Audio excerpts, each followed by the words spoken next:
Hey, folks, we are back with another episode of DramaQuest. Zaide here. This episode is back to our TLP history series, and we're finally at the Mangler server. Last week we finished Cello.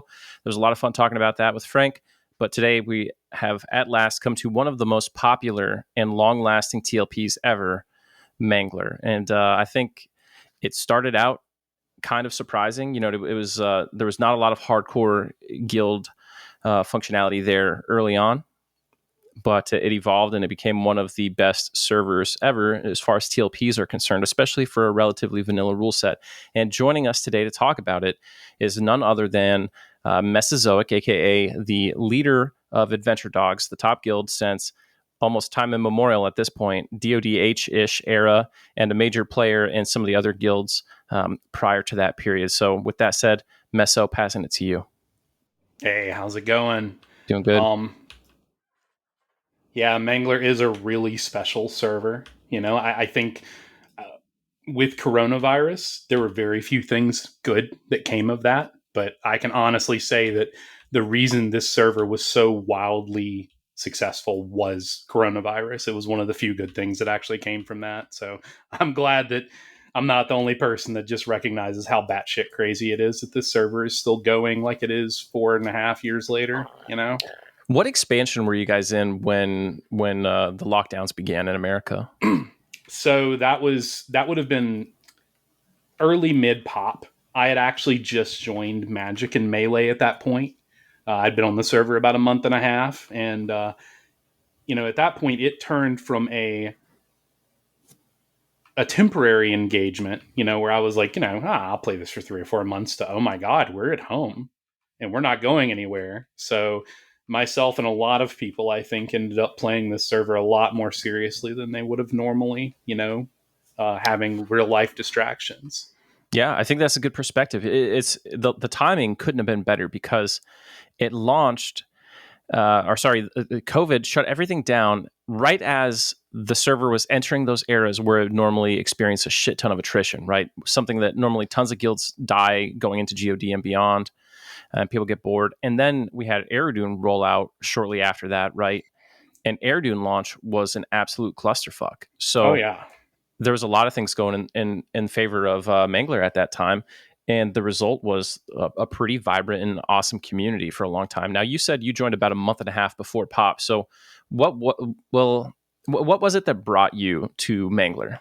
It's really funny. I actually had told myself after Phinny and Cornav and a return to Phinny, because when I quit Cornav around the time Mangler and Cello came out, I went to Phinny and went back to OGC to do Underfoot and House of Thule. And I told myself I don't think I'm ever going to raid hardcore again.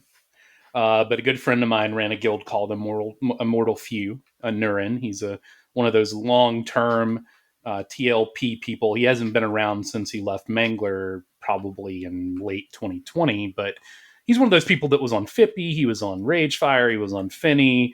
I'm sure he was on Cornav in some way. But He was big on Lockjaw for a long oh time. yeah. I mean, he's a really decent human being. But when I came over, I was like, well, he's running a casual guild. I'm going to come play with this guy because I don't want to raid hardcore again.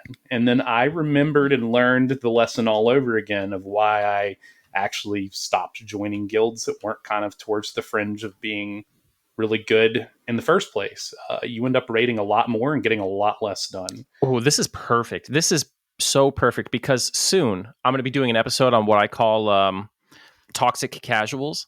All right. And I'm sure you're confronted with this kind of thing all the time, but I have a lot of shit to say about casual guilds and all the failings of them, but that's probably not the topic here. right. But it's just so funny. We do a quick segue. Like a lot of casual guilds have this, they're stuck in a weird spot where they're always compared to like top guilds on their server, even though they're not trying to be that, right? I get that that's unfair, but they do this terrible thing where it's like top guild is always a Zerg. Top guild is just like no lifers. They raid 24/7. They're cheating. There's like 10 million reasons why the top guild is successful. And none of those reasons is because they are well organized and motivated. You know what I mean? But then you raid with these casual guilds and they raid twice as much as the hardcore guilds and they accomplish so little. Yeah. And what you just said there as far as, and I know we may be going out of order from what you had initially intended, but that is a big thing. The whole perception of who Adventure Dogs is. Now, granted, when we formed, we had a lot of toxic characters. I don't know if you're aware of a few of them, but we had someone Discord. like Tritonia. Tritonia, oh, he's a Tritonia was good one. extremely caustic. I've known Trit for 20 years, and until Cornav, we left him on Cornav with a bunch of our other people who stayed. And after that, the guy transformed and he slowly deteriorated over the first year that, this was here. And he's a dear close friend of a lot of us. Like, he was never like that. But I think that the lockdown and real life really changed a lot of people's perspectives and kind of fucked a few people up and made them way more toxic and dramatic during those periods than they should have been. But hell, dude, he's been gone for 2.5 years and people still think, oh, well, that's the guild Tritonia's in. And it's like, okay. I mean, he was many, many years ago. But we deal with a lot of that weird perspective where people come in, they're very ambivalent about coming. We have a wonderful group of applicants we just got from a guild that folded back during Empire's Kunark, Disciples of Reverence. And we've been friendly with the guild that they came from and the guild that they were in before. But I think there's always been a really great reluctance to join a guild like ours because there are preconceived notions of how we are, the sorts of things we do. And, barring expecting people to do their jobs, I'm not particularly hardcore about anything. I mean, hell, we cut off raids at certain times. I will be fully honest. We are a very good guild, but if there was anyone who was sweatier than we were, absolutely would not be winning launches. There's just not. That's the thing. Nobody's really that sweaty over here, and I don't think anyone feels the need to be. Right. But yeah, there's always those weird perspectives. People like, well, if you're in Adventure Dogs, you guys must be raiding 6 days a week, 4 hours a night. And it's like, come on, it's not like that. People get you always antsy have to, if we raid 6 hours total a week. I know. Yeah, people same thing. You always have to do the thing where you're like, hey, just like, let's find a way to get these guys in like one raid with us in our voice. Oh yeah. And after that, people are like, so how would you guys feel about a merger? Oh, dude. So we have this program that I started in SOF, and it had very, very noble intentions. The intentions were, I got reached out to by Mafaka, not the guy who was in Cowboys and Camels, but the fellow that ran the Pals Guild. Right? And yeah. Mafaka. Yeah, he's a character, man. He was an officer in the original Faceless that I started. Guy's fucking wild. He's got some fucking ideas, man. Like he asked me when, I don't believe it was Mischief or maybe Yellenak, but he reached out to me and a couple of other, like, pretty notable people that ran guilds on different TLPs about starting a 24-hour-a-day raiding guild where they'd have, like, literally when one raid set ended, the next one began and didn't go. But yeah, he was a wild dude. But yeah, he reached out to me and he's like, hey man, we have this Mangler leadership channel that we host in our Discord, and we would love if you guys would be a part of it. Not just, for, not just to be in there, but, like, I feel like it would help the long-term success of the server. And one of his other guys reached out to me as well. So I ended up joining. And one of the things we did was Adventure Dog for a day, where we were giving Meldrath crystals and such out. And we would invite people to do MMM with us. We'd invite people to do Crystallis with us. And you could send we'd basically just take their raid leader in. Like, hey, come raid with us. And I'm not going to lie, I didn't intend this, but we got one or two apps that were fucking stellar because they came and raided with us. And they're like, well, I guess I bought my guild 36 Meldrath crystals from you guys for 5 banners. And we tagged along and saw your raids, but I think I want to be here now. That's how it goes. Yeah. People have to first get in the door and find out that you're not like literally Satan in EQ. Yeah. And then they raid with someone else and they're like, our guild kind of sucks, dude. Yeah. And it's, and the thing is like, it's hard to humanize someone that's, at the top on these servers, because let's be real, like, historically for a very long time after Fippy launched, there were like really 2 guilds on TLP. There was Citizen and Neo Citizen, which was OGC, Modest Man, etc. And there was some form of Twisted Legion, which, was Twisted Legion and Legacy and I guess I have always considered AOS and Wild Treasures to basically just be Twisted Legion with extra steps. Yeah, basically And to me, there's TL, AOS, Amtrak, and they're all one guild. It's yeah, one, to me, it's one entity with just different sides of the coin. And the yeah, same thing yeah, with Modest Man, OGC Citizen. yeah, yeah. And I mean, like it's really funny, now while Dima has led, OGC Citizen Modest Man since God, I mean, 13 years ago. They have just a weird, cavalcade of leaders. There's just this inner group of friends that do shit together. Your people like Drill, Danon, etc. Mm-hmm. That I've gilded with in the past. Great players, but then there's your other unsavory types like your Mabus and such, who like they have their own following, and I consider like Cornav really to be sort of the TLP 2.0. Like that's when some of the new blood started forming. And I, not to change the subject, but how long has Faceless been um on TLPs? I know you guys have been on We there for so, quite a while. I noticed you on Agnar. yeah. So Citizen formed on Fippy, and we formed on Vulak, which was the Okay, sister server okay, of Fippy. okay, So okay. so yeah, 2011. I think we just hit our, what is it, 13? We hit our 13th birthday like earlier this month, and yeah, we were on Fippy, then Lockjaw, then Agnar, then Cello, and then Mischief. Like you and I have just somehow missed each other every single step of the way. You know what I mean? We're like every other server, I think. Yeah, and that's the funny thing is Mangler was never anywhere that I intended to be. I had actually specifically said, "Oh man, that server's stupid. Who wants to be on a server named after a damn dog and whatever Yeah. halfling zone, right?" Well, remember But the original rule set that they advertised for oh Mangler was yeah, actually like terrible. yeah, I actually had to eat my words because I made a stupid meme about Cello and Mangler and posted it on my Cornav Guild's website. And then like the next day, they're like, "Oh, by the way, the experience rates on Mangler are going to be fast." And I was like, "Oh shit, okay, Yeah. maybe I should remove the tumbleweeds from the picture of the dog."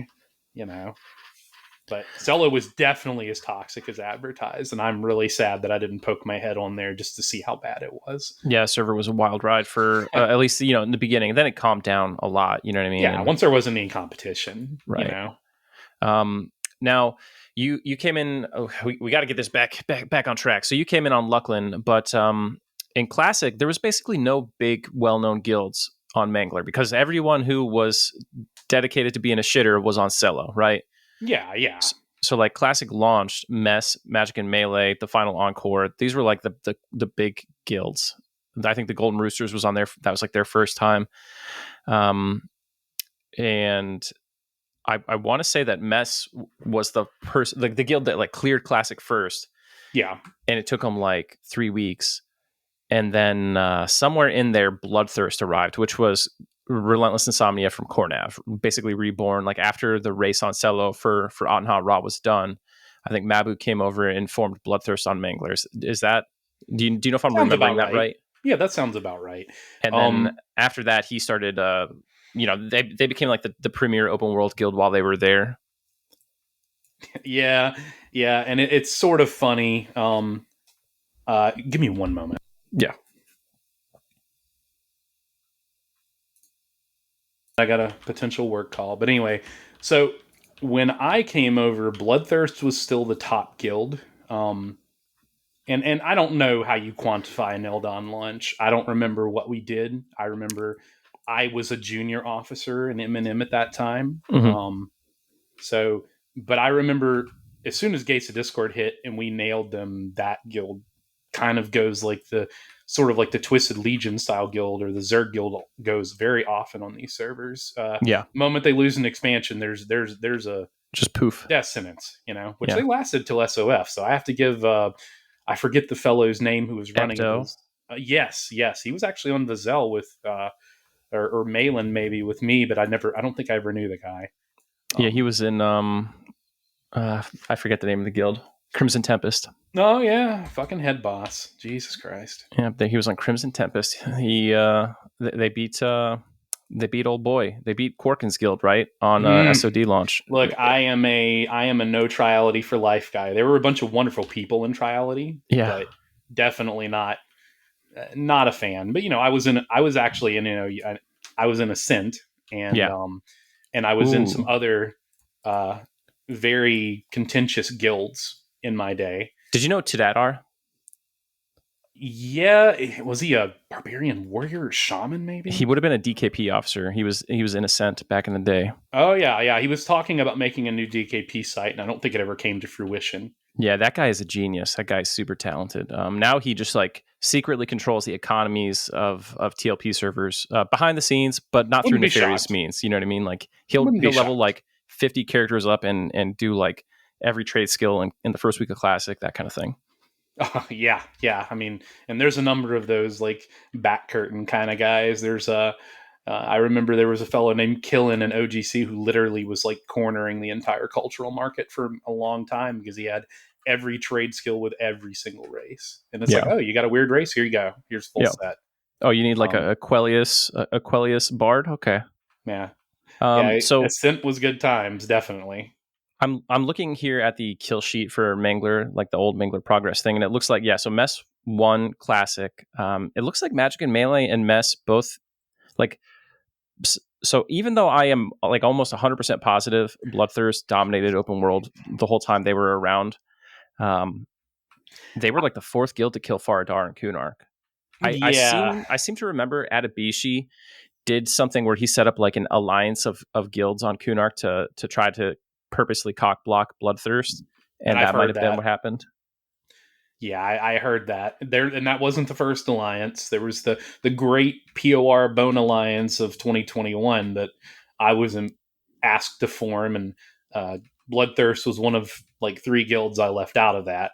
Yep. One of them was Forgetfulness, and one of them was Fuck Those Guys. But Bloodthirst was definitely on the no bueno list Right. because I never had any good interactions with not necessarily individuals, but just as a guild. Ri Bloodthirst, I just don't feel like they're the sort of folks that you want to have interactions with unless you're in their guild. I mean, they advertise that way, right? Like they literally say, if you're not in our guild, you are an NPC. So Yep. And it's funny because I'm often credited with sweet talking 4 or 5 people into leaving and crippling Bloodthirst, and you can see that as you may. But I mean, they we talked to me about it for sure. Some of the we people. grabbed 5 people, and then they went from 3 splitting to one no splits with 67 people and folks sitting out. So it When is what it is. you joined our Discord, I got some tells. People were Oh like, yeah. "He's not joining our guild, is he? He destroyed our guild on such and such server." I was like, "We'll and, see." and here's the thing: like I will admit, I didn't like Bloodthirst, and I did delight in the fact that we kind of crippled them, but it was never like that. Back then, that was at that point we only had 28 characters in the guild, and we hadn't Right. won an expansion yet. But had somebody reach out and sort of start the wave, and we only have one Bloodthirst person left now, and that's Maisie, who runs oh god, what is that guild called? Fellowship of Exiles over there. Yeah, Yeah. she's one of the big guild leaders on Mischief now. At the Oh same, yeah, and I mean she's still here rating there's a almost 100%. Believe it or not. yeah. Suvas is its own story that we'll get to here. Yeah. So it looks like Bloodthirst, like they cleaned the first expansion that they actually won in terms of like server firsting was actually Luckland, and then they won Pop, and then that was it. That was it for them in terms of like server first Yeah. expansion completions. But what was it like in Luckland when you came into the scene?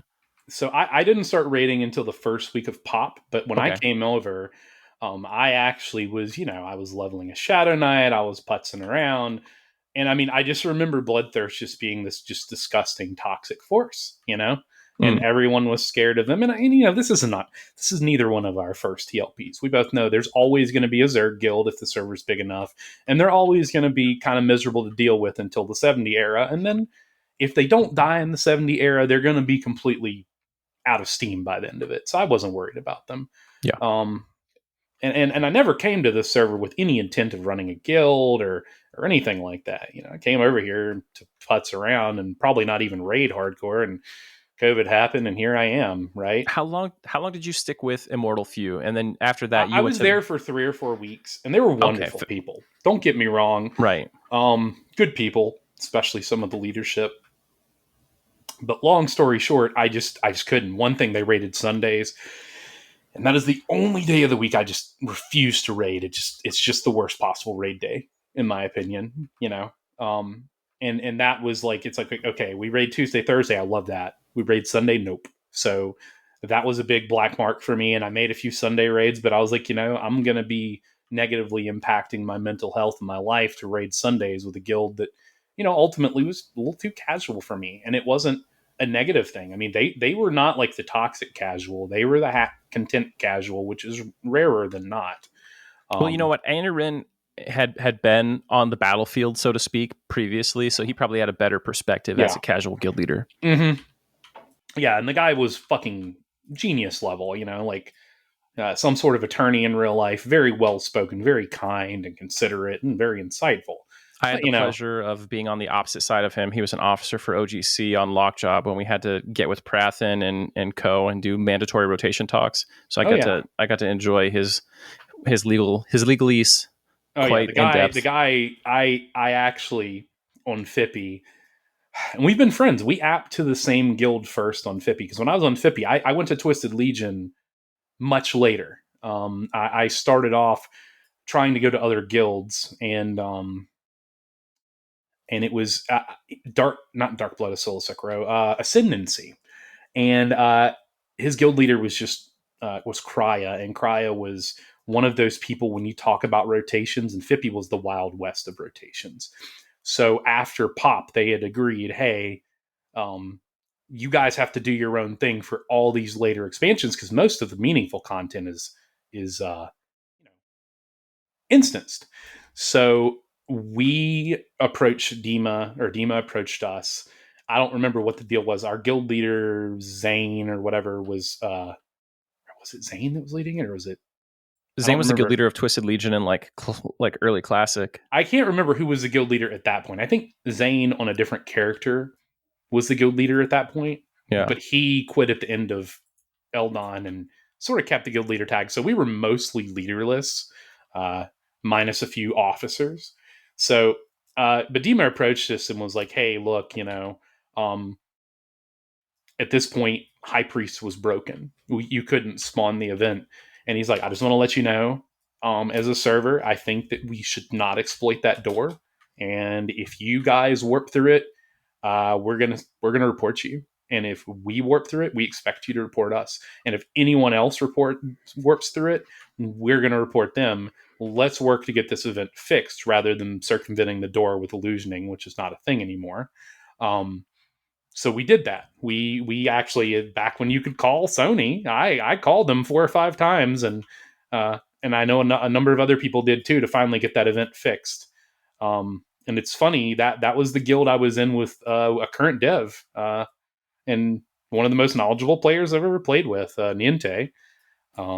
Great chick, very, very, very knowledgeable. Oh, And she was who was Niente in that guild? Cyrene. Oh, there Played a we go. bard. Thank you. Said it, not me. Yes. Oh, am I not supposed to know that? But No, anyway, no, no. I mean, she was, this was well before her dev days. right, right. But like, she was one of those people that, like, I'm not surprised at all she's a dev. Like, literally go back to her weird thing about how, like, DIDB and stuff works for tanking all the time, when I actually want to look at something like that.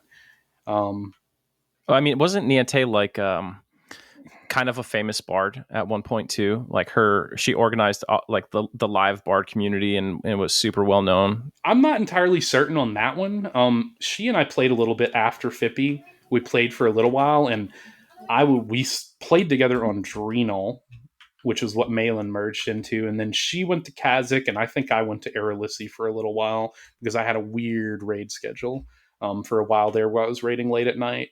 And there was a guild that started at 11 p.m. Central. So that's where I ended up, and that she ended up somewhere else. But we lost touch after that. And it was only, I swear it's kind of funny, I shot her an email and asked her a random question, and when she responded, it took a really, really long time. Uh, she responded and shot me her Discord, and I shot her a message, and then I was like, oh my god, this is a developer, So, but yeah, she's like one of those people, like very knowledgeable, very skilled. Before she went over there, so it definitely makes me feel better about the game knowing that she's part of the coding there. I don't know any of the other developers or staff, but it's just kind of wild knowing that I played with someone back in the day that's currently working on keeping this thing running. Yeah, it is cool. And what expansions were you in TL for? I joined TL in Pop, late Pop, at the behest of Sikador, the Necromancer. I don't know if he's still a thing, but Sikador was one of my favorite people in Ascent, and remains one of my favorite TLP people, even though he doesn't play games anymore, I don't think. I see Sikador in like Twitch chats a lot, and Yeah. I feel like I remember him from the Space Jam memes. Oh yeah. The Space Jam. Just for a little aside, the Space Jam story is one of the greatest "you have no power here" moments, because basically the guild we were in made a misstep. Like TL made a misstep on how they were going to handle Vish and Yardlier Eyes. They said it's going to be RA, and being the top RA, he said, I think that's really stupid. It's a best in slot item, and that's going to greatly benefit long-term members before it benefits anyone else. And, there was an argument, and then he said, okay, well, in 2 weeks, when we kill our first Vish, I'm going to loot the eye. You're going to give it to me based on your rules. And then I'm going to leave the guild, and there's nothing you can do about it. And he did. He did. He literally got the first eyes. He sung Space Jam in fucking guild chat for weeks with hotkeys. And then the moment he got the eyes, he said, so long and thanks for all the fish, and he quit. Wow. And I've always thought that was just one of the goofiest events that's ever happened, Yeah. But yeah. So you kind of joined TL though past their prime, so to speak. Oh, absolutely. Right? Yeah, it was definitely past their prime. There were still a bunch of good people, and there's still a bunch of, we won Gates of Discord simply because Dima let us. I mean, I'm just going to be real with you. I know Dima really well. Dima could have taken the win. I mean, there's no reason that we had to win that expansion, but I think he knew that that was going to be the last one that they didn't win. And of course they won it. They rode the server until it died at that point. Right. Same thing OGC did on Phinny. Like they wrote the moment that Wild Treasures or whatever, which I was also in for a little while, but not during that era, lost their little TBS launch by what, 5 minutes, 2 minutes. I mean, it was over. No competition, and they dominated the server. They were definitely the slow and steady wins the race. They were willing to put in all the time and work all the hours. And even if they may not have been moving quite as quickly as some of the other guilds in the early days, they were always really consistent and super heavy with splitting and making sure that loot income was extremely high. Every guild has to have something that they can point to. They can hang their hat on as something to be proud of for the membership. You know what I mean? And Dima found what that was for his guild. Oh yeah, I mean Dima's thing is, at least while I've been guilded with him, has always been, we're going to split one more time that is comfortable. And I mean, it sucked early on, but the stronger and better you got and the more loot you brought in, the better it felt. It's like, okay, well, maybe we did probably need to just split Ralos in time, but we 4-split it, and all 4 raids managed to clear because Dima would have people like play alts and log in other characters to like no raid left behind. It was this whole thing. But how long does that kind of raid night go? Oh, it was long and miserable. I'm going to be real with you. As much as I love some of the people in OGC, they were just a little too long-winded with the amount that they raided, and that was the reason I never stayed very long. Yeah, there were a bunch of wonderful people in that guild. And a bunch of great players, but the biggest problem is they started raiding a little earlier than I would have liked, and they raided far later than I would have liked. Yeah. And they got a lot done. They got a lot more done than you would think, because they were splitting extremely thin. Right. I mean, I wasn't there for Omens, but I know that there was a little bit of salt because they were doing like 2 more OMMs than AOS and Wild Treasures did. I was in AOS at that point. But you could tell they cared about it because they would make fun of it all the time. And it's like, if you didn't care, then you just would never have mentioned it. Oh, yeah. They were like, oh, well, we get all the open world stuff. And Demon's like, okay, well, we 5-synced Quarm this week. You ever Oh, five dude, sink the farm? syncing too makes people salty Okay. to this day. People still And the bring thing it up. is and I said this to Dima once. I said, why do we sync? And he's like, hey, Meso, we get lots of good applicants. And I'm like, okay, that's fine. But why? And do we really want a shiny kind of applicants that you're going to pick up by the syncing? But I mean, like they got every time we do like some kind of crazy shit like that, we'd have 5 apps the next day. Like Yeah. it worked. I mean, it may not have been a long-term success strategy, but for about the 6 or 8 months that it was working on Phinny. Well, that's the thing about Dima. In my experience with him, is like he is a relentless kind of guy, and Oh he yeah, chips away at things from like every angle. There's not like my experience watching and in some areas competing with like the TL style guilds. It felt like they were like they're like a bull charging in one direction as fast as they could, and anything that was in their way was getting smashed. Right. yeah. But like they're only moving in that one direction, whereas Dima is operating from like every angle that he can find. Yeah, and one thing I can say, and this is a negative and a positive about Dima and his leadership style. Dima does not put a lot of time, at least on the raid balancing side and the lower leadership side for his guild. Now the upper officers are all always very, very solid and vetted and loyal. But he would let people be in leadership and and he would put players who like people who were in leadership weren't necessarily great at their jobs. He would put them in there and expect them to do really well. Like, hey, I put you here. You asked to do this. You're here. You need to do your job. And the same thing with raids. Like I don't know if you've ever, I don't know what your leadership structure is, but if you've ever made splits, we all look at the splits and we say, okay, we have 5 Shadow Knights, and these 2 Shadow Knights are stellar. So if we 2 split, they have to be separated. Right. Yeah. 100%. Dima wouldn't do that. Dima would say, okay, we're going to do the people splits. All right. This raid's getting these 2 Shadow Knights, and this raid's getting these 3. And maybe one raid has both of the good ones and the other 3 are kind of meh. And it's like, okay, well, you have 3 Shadow Knights. Fuck you. You should be able to do this. You have they're geared. They have the stuff they need. Fuck the skill. Get it done. And for better or for worse, it was the mantra of the guild. That is crazy. They expected a lot out of people and didn't.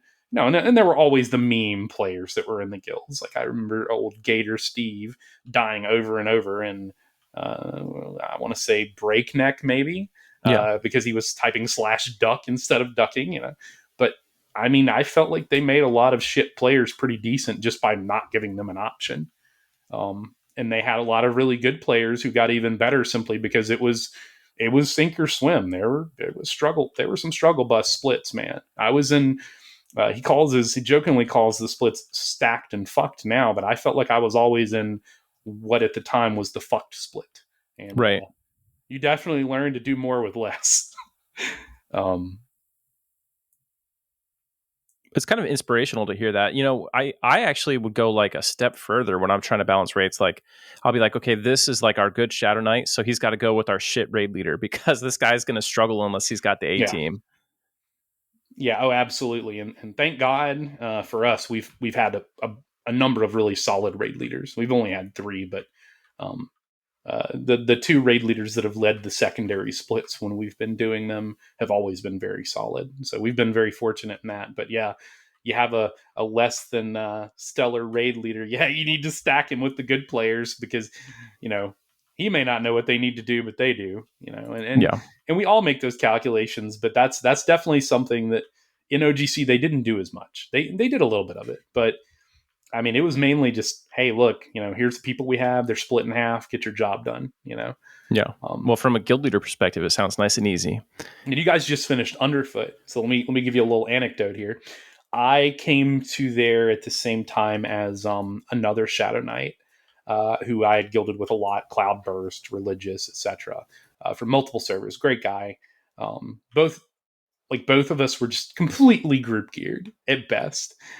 And Dima put us tanking fucking trash in the raid, and we'd literally just trash hit us insta death, And I remember on the stupid crab event 3, we would be the ones who would aggro the dumb crabs and pull them to the casters, and I probably died 20 times a raid doing that stupid event, but I mean, he looked more as a hey, we have this piece of the puzzle here, and we're not really caring how good of a piece it is. Maybe it has jagged edges. If it fits in the hole, we're putting you here, and you better do your job, you know? And I'm not saying that that's an amazing and wonderful thing to aspire to, but it definitely worked for them. Do you feel And like you personally became better because of that environment? oh yeah, absolutely. Uh, as much as people like to shit talk OGC after they leave, we all know that the guild did things to us and our ability to play and our ability to accept that things can be done with far lower numbers than what's normal. You know, uh, they did some shit that, you know, maybe they're not the thinnest splitters ever, but they were one of the first guilds splitting later content on TLPs. I mean, I don't think anyone split Omens of War on Combine or Sleeper, you know. But Right. and I don't know about Vulak, but you know, they split it. I think they 3-split it in Era. Um, you know, and they Yeah. were always finding little random things to give them an edge. You know, like, oh look, we can pull Beltron to the zone in, which has been fixed. Rip. Yeah, a lot of Um, things got fixed, yeah, a lot or of the things got broodmother fixed. thing where you just don't get attacked. Is that That's, fixed? it's fixed now. Yeah. Really? Oh fuck. Okay. Wasn't fixed for us. We didn't realize it till halfway through the expansion, but yeah, it wasn't fixed for Mangler.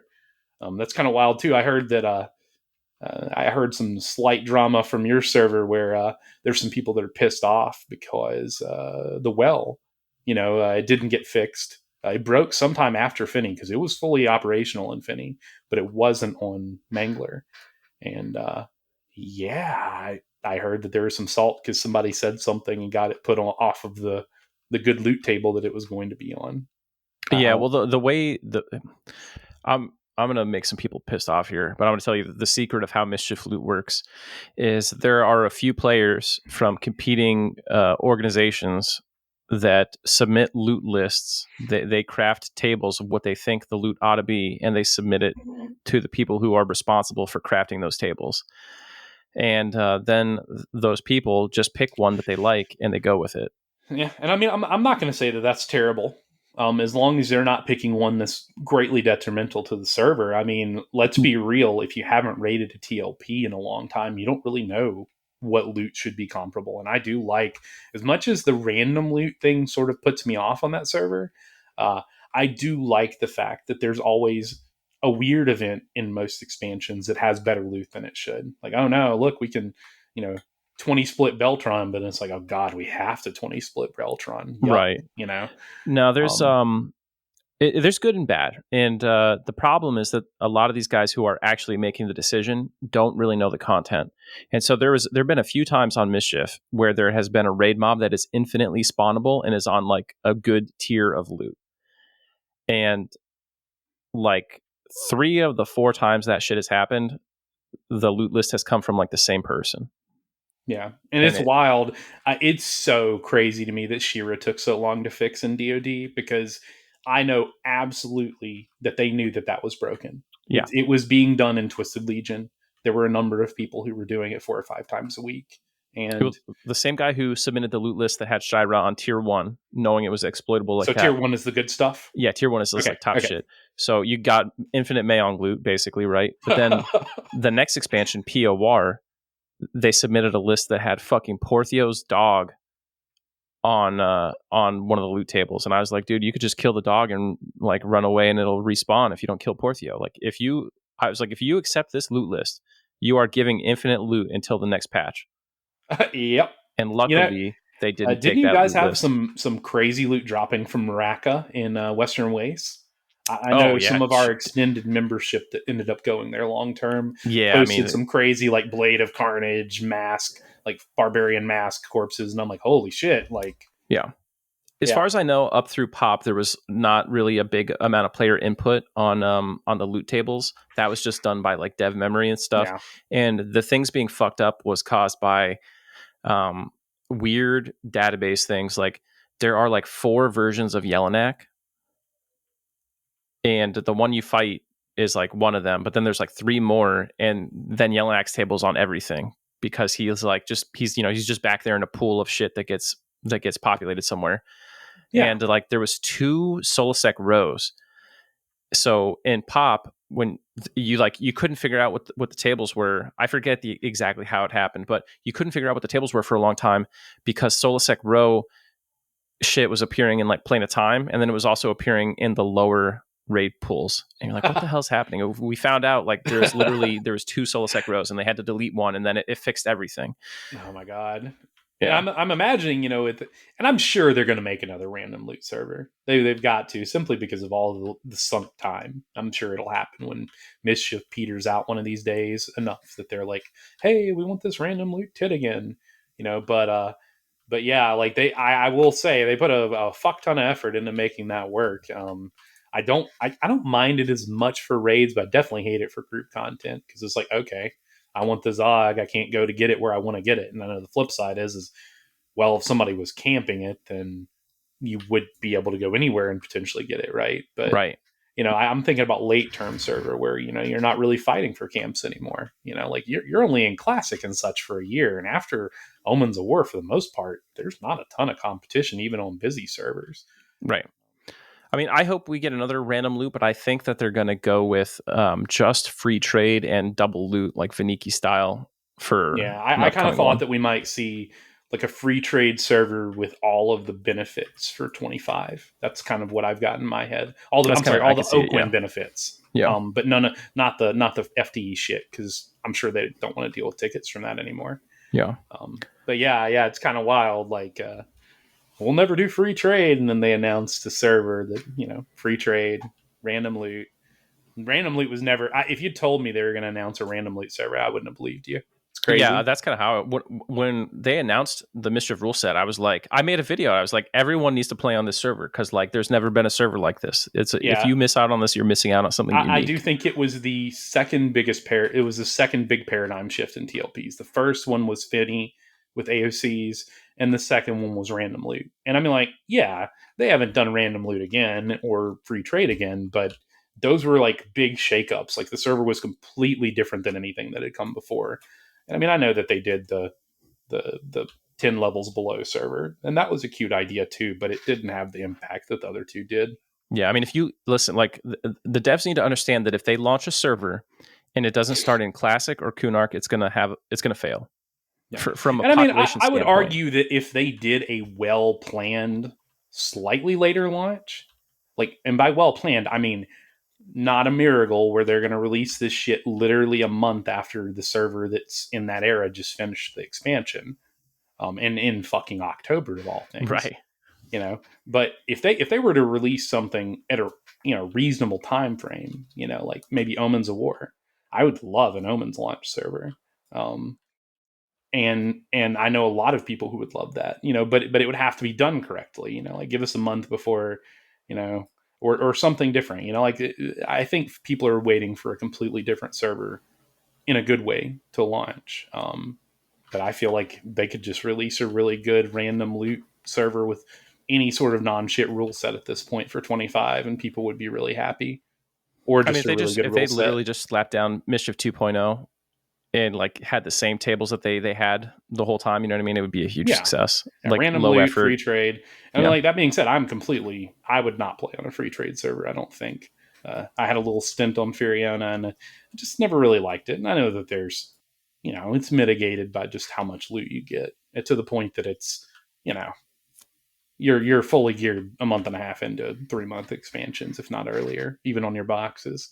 You know, it's But funny because like everyone, you've played TLP a long time, so you know that everyone has always been like, "Yep, we're like best in slot on our alts, our boxes. Our guild is so good. Like our fifth alts are best in slot." And then like Mischief comes out, and people are like, "Yeah, we're best in slot. We're best in slot on all of our shit." I'm like, dude, people have been saying that for like 10 years. yeah, And I will honestly, say like that I is inspect people and they're not best in slot. Like it's one of people my just say it. favorite things is uh, people I know who have gone to Mischief full time pull the, oh man, we're so much better geared than you guys were going into this expansion. And I'm like, okay, I mean, not to diminish anything that's been done there, but I don't think that that's the reason that anything has happened. I mean, I feel like I've been for every single expansion, pre currency, I was close enough to BIS that it didn't matter. I might be missing one or two chase slots, but but yeah, I was never like, oh man, like, I'm missing 11 pieces of gear in Omens of War. It's like, no, I'm as good as I'm gonna be. The biggest factor for things being faster, basically every server cycle, is because like what actually happens. I hit you up every expansion and I say, Meso, you guys went through this expansion last year. What can you tell me about it? What was your plan? You Yeah. know what I mean? And that knowledge, everything just gets more and more refined. Like every time an expansion comes out, I've got the Altered Minds and the Adventure Dogs playbooks and the Faceless Burtox playbook. And I look at all three plans and I just take what I want from those things. And there's a guy from Jelinek who DMs me every expansion. He takes our playbook, which is just all of your playbooks. You know what I mean? So Yeah. And I mean, the the thing is people are just better at EverQuest than they were yeah 10 years ago. yeah, and your guild has like 50 people who have done it in all these other guilds, right? So And not to denigrate live guilds, but we have a few Moonlighters who raid on live and they raid here. And they always say, like, yeah, like ROI is an amazing guild, but if you put them on a TLP, they're not going to know what to do because they only have to adapt every year. Like right. once a year, they have to get new spells, maybe learn a new rotation. For us, it's every 8 to 12 weeks. And sometimes you will have an expansion that completely, especially if you're playing like a hybrid or a DPS caster, is going to turn your class on its fucking head. Yeah. We're seeing stuff a lot quicker. And going back to the toxic shit guilds topic slightly, I feel like your mid-tier, lower mid-tier guilds nowadays are probably as good or better than the top guilds were in like the 75 era, which is when I stopped being in top guilds. And there are many reasons for that. One of them is what you were just talking about. The other is the advent of voice for raids. And hell, dude, I was in Ascent when they got, number 3 on POR. I had just joined right at the beginning of POR, so they just had a fresh DoD number 1. Right. And it was like, okay, but they used text for rating. All rating, they had a voice channel only for people to chat, and only 10 people joined it. I never joined it. Most people didn't voice chat back then. And that was one of the things that other games kind of brought into this was, voice chatting. And that made EverQuest rating a lot easier. And I mean, that knowledge base that we have, people being willing to work together and share strats and just people being better at playing in general and all the mini nerfs and buffs and craziness that have happened have just made it a completely different game than it was back in the day. Yeah. I mean, if you took like the 5th place guild off of like a modern TLP and you took them back in time and you just dropped them without telling anybody on the server, you dropped them into Fippy, you know what I mean? Outside of maybe like raw playtime that a hardcore guild has, those guys would smoke everybody. Yeah, unless you're shitting in socks. These people are going to push you out of the way.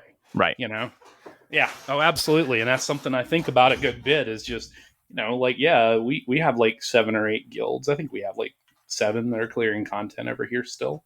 And I feel like even, not naming names, but I'd say even our poopiest guild is worlds better than the average guild would be back in the day, Right. And the only thing holding them back is numbers. Yeah. So it is what it is. I will say, content's definitely harder post 100. Oh, fuck. No one warned me.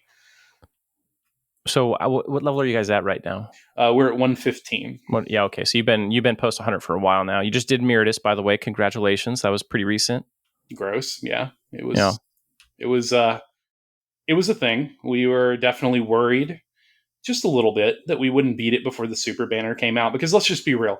Even if we had done it without the super banner and posted a ton of proof, people would have been like, there's always a question mark. Banner. Yeah. You don't want the asterisk. No, I didn't want the asterisk, and we literally, the last raid before super banner, we happened to get it down. Yeah. Definitely a ridiculous event. Did Dima hit you up and say congrats? No, but Frugal did, who's a long-term officer over there. We chit-chatted, and he did congratulate me. I haven't talked to Dima in a little while, actually. I think he used to reach out to me occasionally. We'd chit-chat for a little bit, probably once or twice a year. All right, so we went way off topic here. We got to circle back. When did you joined Magic and Melee, right? And Pop sometime? Okay, so let's go through the timeline of Mangler from when I joined until the end. How about we do that? Let's do it. Yeah, no interruptions, straight through. So I came through Immortal Few. When I came over, I was a Shadow Knight. I was playing with a monk and an enchanter. and later I was joined by a warrior and a couple other people, but it was just me, the enchanter, and the monk when we started, and we looked for like 5 guilds after leaving because IF didn't have room for the other people. They had 72 mains, like they had people sitting out. Wow. So, and every guild was like that at that point, except for Bloodthirst and Magic and Melee. I tried to join Cursed. I tried to join I forget the names of the guilds. Curse was the one I remember that turned me down. That it was really funny that later we took all their leadership and killed them. And all of them, you know, the guy who actually turned us down, it's funny. His name is Zern, like the urinals, and they joke about him being a fucking urinal cake eater. But yeah, like, you know, we tried to join 3 or 4 guilds over here, and none of them would have a Shadow Knight, an Enchanter, and a Monk, because let's be real, in Pop, you know what the flavor is. It's definitely Monk and Enchanter, and Shadow Knight's not too far behind. Yeah, it's 10,000 of all of those classes. Yeah. So I reached out to Dirt in M&M, and we apped and all that stuff. And by the end of like Pop, I think I had about 15 people who had come over, you know, just randomly rolled up, come over. And we're playing with M&M. And at the beginning of Eldon, I actually, you know, so I was there for not the win of Pop, but I was there for 2 splitting. And then I reached out to Rimlock and asked him, you know, like, hey, do you want to lead us? Do you want me to lead a 3rd split? Mainly because, I don't know, I just kind of wanted to do my own thing. Remlock was the guild leader of M&M at the time? So they actually had 3 guild leaders. There was Gackle, or Guzzle, who was inactive but was the founding guild leader. And then there were Dirt and Rimlock, who kind of both shouldered that at that time. Like they both had they both had guild leader tag, and they both, you know, led the guild in a separate channel. I will say one thing about M&M. That was the most segmented guild I've ever been in based on rank. They had a completely separate junior officer chat that only junior officers could see, and no one knew there was. If you were a junior officer, you could assume there was a higher chat, but because so much was going on in there, you didn't even realize there was an officer chat. But hell, when I was there, they were 2 and 3 splitting, and they had, I want to say, 15 junior officers and 6 or 7 senior officers and 3 wow, guild leaders. That is a lot of admin. And I will just to circle back. I'll circle back to this in just a second, but that is part of the reason that in AD, I have always made sure that leadership is much smaller. We've not had more than 4 or 5 officers total ever.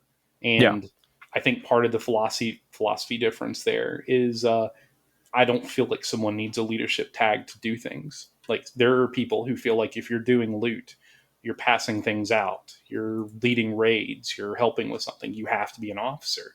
But no, I mean, like, you could just be a member. I feel like being an officer is terrible. I wouldn't.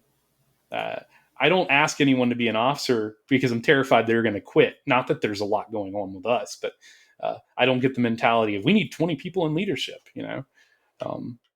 But yeah, so I was in M&M at that point, and he gave me junior leadership and gave me my own split, and it was really funny because they were so worried, you know, because they didn't know me from fucking some dude on the street. Yeah, that's also, it was like pretty fast that you I had joined. only been there a month and a half. Yeah, wow. You know, I brought 15 people to the guild. So I reached out to him and chit chatted, and I was like, hey, you know, like I'll lead a split. We have the people. And so they gave me my own split. And I remember the first raid, Tukal, who played over there a little while, I don't know what his name was, actually was like criticizing me the entire time for using slightly different strats for planar gods and stuff. And then we did our first plane of time, and everybody shut the fuck up because we beat it, the other 2 splits to finishing, you know. And that's kind of how it was the rest of the time we were there. We were always done faster. And it's not that I'm some amazing raid leader. Honestly, I'm gonna be real with you. What I did was I just told everybody to keep their bard boxes out until after we balanced. So we'd have a bard in every fucking group, and we would do like whatever we could to speed through these fucking raids. Because, you know, like you've said a few times in this interview, like we've all done this like 20 times. Right. I mean, a big part is just like keeping it moving, right? Like the train is on rails. The raid leader is just conducting that bitch, right? Yeah. Yeah, very little. We have what's called meso minutes, where I've gotten better about it because you have to in late EQ. You can't start events with low mana, but there were plenty of times where I was like, all right, okay, we're just going to go. And we would just engage in an event with 30% mana Right. because it's like, it didn't need anything more than that. Um, and the other guilds, the other splits in M&M weren't willing to do that. And there started to be a little of a cliquishness and a schism That's dangerous. formed from some inner guild drama. And it wasn't even really us. We did have our own little small man, but I'm going to be real with you. I was in Rimlock small man when I joined. The only reason I formed my own is because theirs fell apart, And when I joined, Rimlock small man was the only real small man in the guild. They had another one that was doing shit, but they weren't doing the level of shit that Rimlock's was. And they just had like 4 or 5 little small mans that were doing, whatever they could. And then the big one that was doing all the good stuff, farming memories for the enchanters and, all that. But when that fell apart, we ended up making our own little small man. And the people that I brought with me and the people that I sort of assimilated into the fold ended up actually becoming adventure dogs in Omens of War.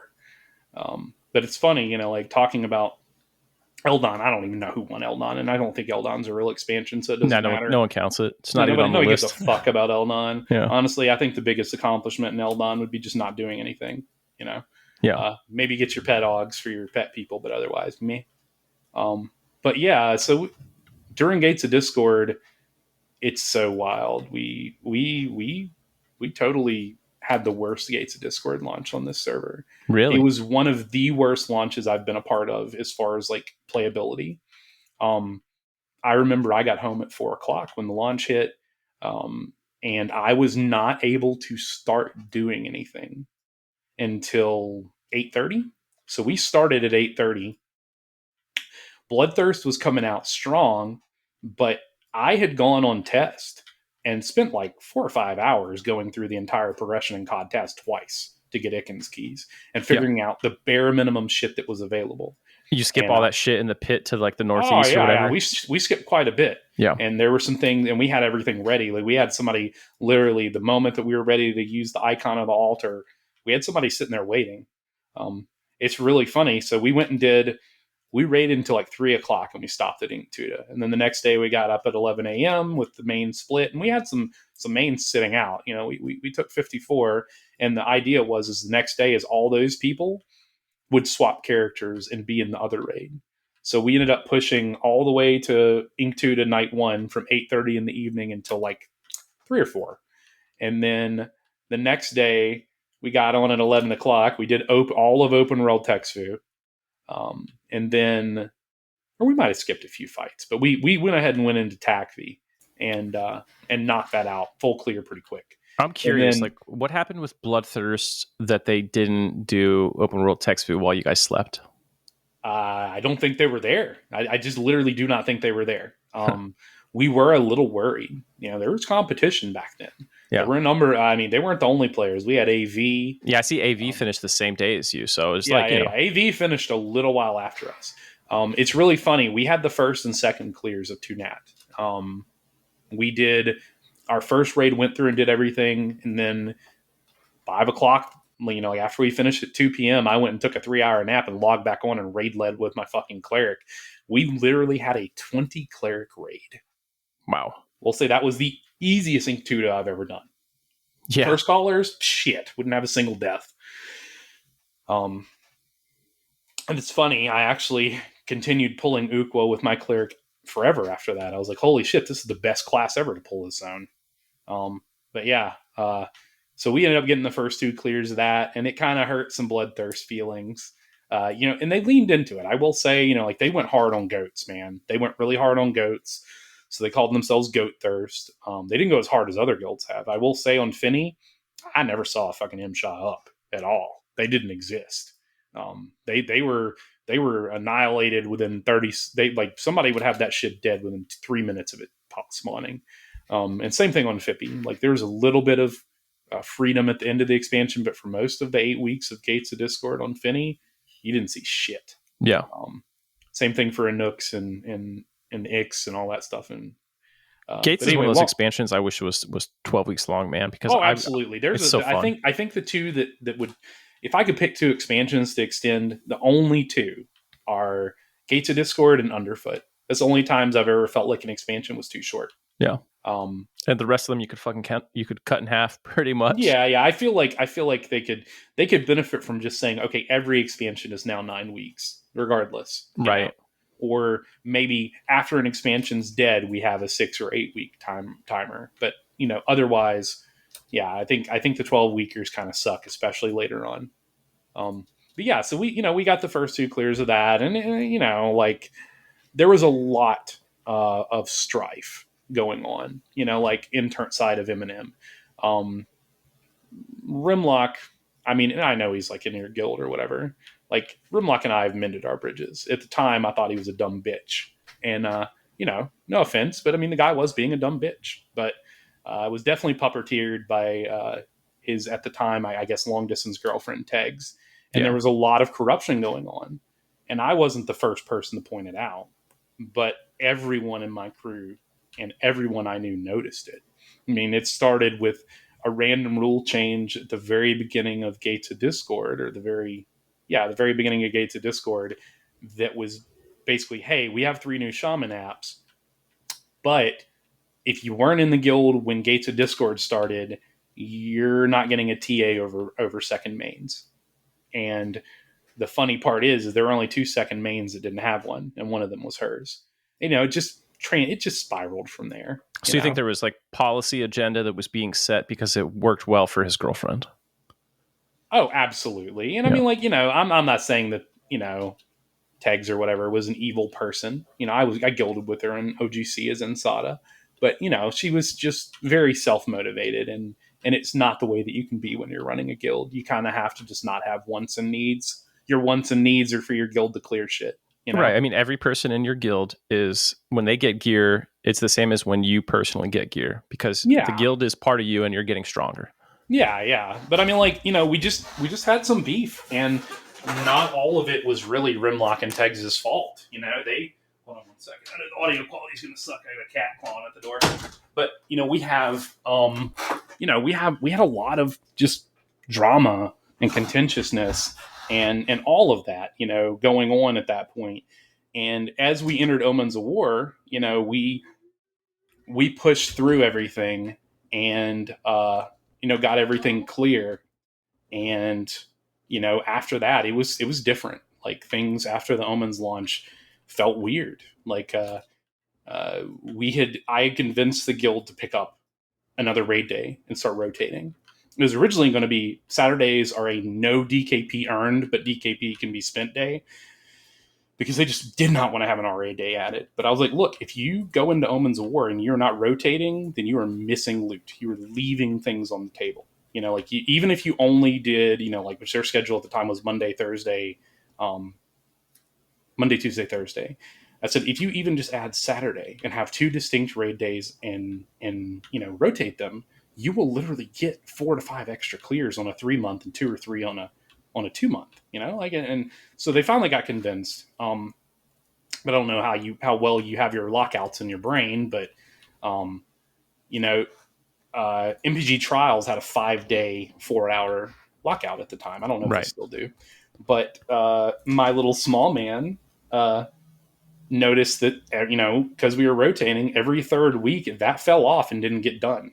So there was a 7-hour window where you could do it without affecting the other people. So without saying anything, our small man, which had 3 officers in it at the time, went and did like 3 easy MPG trials. I think we did adapt, specialize, and corruption or whatever, and hatred. We knocked 3 or 4 of those out at like midnight 30, right? And another little small man went and did 2 or 3 as well with 15. I mean, we only took 20 characters in, Yeah. and nobody noticed anything. And this was about September the 10th or so. And it's fucking hilarious. Tegs got caught in another little drama scandal thing and decided to go through. I don't know what she did. I'm actually not going to speculate. She got caught in a little scandal, and instead of embracing it and just ignoring it like she normally did, she turned it around and got kind of sucker man rimlock on us. It was like, hey man, like they did this shit, and they had said, if you affect lockouts with any of your FFA stuff, we're going to kick you from the guild or whatever, or put you on loot lockout. So Rimlock reaches out, And we've literally gone back and cleared it as a guild at this point. It's been 10 days, Um, reaches out and says, "Hey, look, I want a full list. Everyone that's on your list, half of them are going to get removed. The rest of them are be on raid loot lockout." And I just refused. I fucking refused. I'm like, I'm not giving you a fucking list, Right. like very hypocritical. Uh, and I just, I didn't appreciate the way he was talking about people that were my friends, because not all of them were people that came with me. There were probably 10 M&M people, in this little like 20 character crew that were there, and two of them were officers. There weren't people that followed us over there. Um, so I was like, I'm not doing that. And so we powwowed that night, and the next day they put us on loot lockout. Said, well, the three officers that were there, we know you were there. Loot lockout. And one of them was one of the officers who was going through, like, he was on like leave. He was out for an entire week after that because he had some serious real life relationship stuff happen. He was literally like almost about to be homeless. And they gave this guy a fucking punishment in the middle of that. So the moment he logs in, he quits the guild. The other officer took a demotion, and I stayed in leadership chat simply just to see the shit unfold. What do Because you that think they night thought was going to happen? Do you think they thought you were going to roll over, or So did they here's just what they not think thought. about it? Here's I was told what they thought. Okay. Basically, what they thought was going to happen is, and I don't know what Tegs thought, but Rimlock basically told me he didn't care if a couple of those people that were in my clique left. He said, and he even said, I like you and I like a few of the people, but there's some shitheads we don't like, and I wouldn't mind if those heads roll. And that was part of what kind of turned me off, because even if some of those people were shitheads, they were my shitheads. Those are my friends, and they didn't hurt anything by being there. I was the one that planned this. And maybe I'm a dickhead for doing that, but fuck it. I mean, I didn't want to waste loot, and maybe we should have done it differently, but we didn't, and we hurt no one. And that is how Adventure Dogs formed. We went to an Anguish raid. Everyone in our crew minus one person came over, and 3 or 4 additional people came over. But we basically went to an Anguish raid the next day, and everyone but the three of us who were loot locked out, blew some DKP and got some gear, and then we all left and formed a new guild. And to M&M's credit, they 3-split that night, and they 3-split the next time. And I jokingly put, because we 2-split our first English clear 5 days later when we were unlocked, I jokingly named that raid, we should have been 5-splitting in M&M, because we should have. I mean, Right. Yeah. we literally took 22 characters and split them in half or 22 people and split them in half and had 26 characters per raid, and we 2-split the whole zone. I'm not going to say it was easy, but Jelvin, other than Jelvin, the rest of it was whatever. Right. But yeah, I mean, that's basically what happened. I don't really, I was steamed about it at the time. I don't give 2 shits anymore. Like, I reached out to Rimlock and we buried the hatchet. I honestly don't blame him for as much. Well, I mean, Remlock, I got to play with Remlock a lot and talk to him a ton. I love the guy. He's awesome. I think since that time, he had a lot of personal growth, and he separated from some toxic people that were. Well, I really think the thing is he was just dating someone who was taking advantage of the isolation of COVID, maybe, to make the man do things that he normally wouldn't do. Because I've heard from everyone who guilded with him before, and multiple people who have guilded after, that he's a decent dude. He's not that awesome. terrible. But he was shitty to me. And unfortunately, that caused, the worst thing he did wasn't even any of that. The worst thing he did is he got really pissed off like 6 or 8 months later, after he had already quit. He only lasted. Hold on one second. I'll be right back. I need 2 minutes. My girlfriend and kid just got home, so just want to be sure that they knew I was still on voice. But yeah, where was I? Oh man, lost my train of thought. You were talking about Remlock and burying the hatchet. Oh yeah. So we buried the hatchet. I mean, like, I don't think he's a bad dude, but the one thing he did that's always, and I don't think I'll ever be completely over it. I just thought, because it wasn't even done to me, but he left behind a bunch of people. Dirt, who I mentioned, who was leading the guild, who's one of my closest friends. I mean, he's in my launch group now. Like, all of those people in M&M came to AD during SOF. Every single one of them. We had 25 apps at once. It's kind of surreal, right? So we must not have been that bad, right? So, but yeah, he deleted their DKP and their website. he had ownership of it, and one day he just kind of woke up and chose violence and fucking deleted it. And yeah, kind of sucked because Yeah. I mean we had a friendly rivalry with Eminem after Rimlock quit a month or so after we left.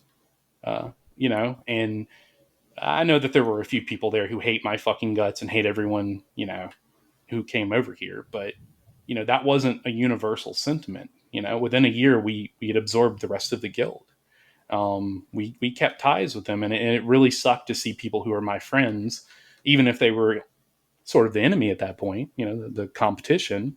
We had been cooperating well, and you know he fucking shit on his old guild for no reason. There was nothing done to him. And you know that's the one thing that I won't ever bury the hatchet on. Yeah. But yeah, I mean, you know, as far as that goes, we started with drama, and the guild Adventure Dogs was very dramatic for the first, I'd say, 6 months. It calmed down by POR, but the first 6 months was pretty toxic. So what happened with DO1 was your first expansion So launch DON as was a our guild, first right? expansion, and okay, so you have to understand, just because we're getting first, that was never a goal. We formed with 3 tenets. Number one, and the most important thing is, within reason, everyone's expected to carry their own weight. Like maybe you're not a fucking Harvard graduate at playing a cleric, but you got a GED in fucking healing. You know, you can play, you can Right. do emotes, and you're not actively detrimental, and you're paying attention and sitting up.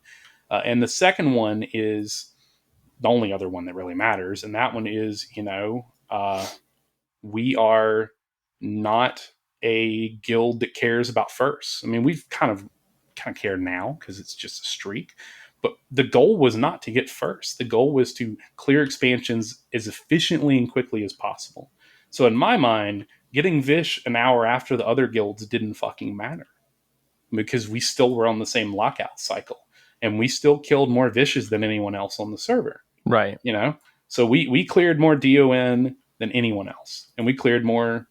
Even though we started late with a month late start, we got 27 anguish splits total. Like, you know, if you look at all the things, and at that point, we only had 33 people in the guild at the end of Omens. So, you know, like it morphed into a hey, maybe we should go for first things after we did it 2 or 3 times in a row.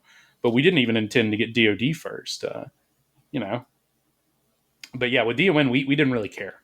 Um, we didn't have a very solid second raid leader. We had multiple people who passed hands, and it's so funny because Vul, who was the raid leader of AV when they, you know, number one DON, actually reached out to me a week or two later and was like, "Hey, man, you guys recruiting wizards?" And that's like the first of 3 or 4 times I've had someone surprisingly send me that tell, and I kind of thought maybe they were fucking with me, and then they joined our guild.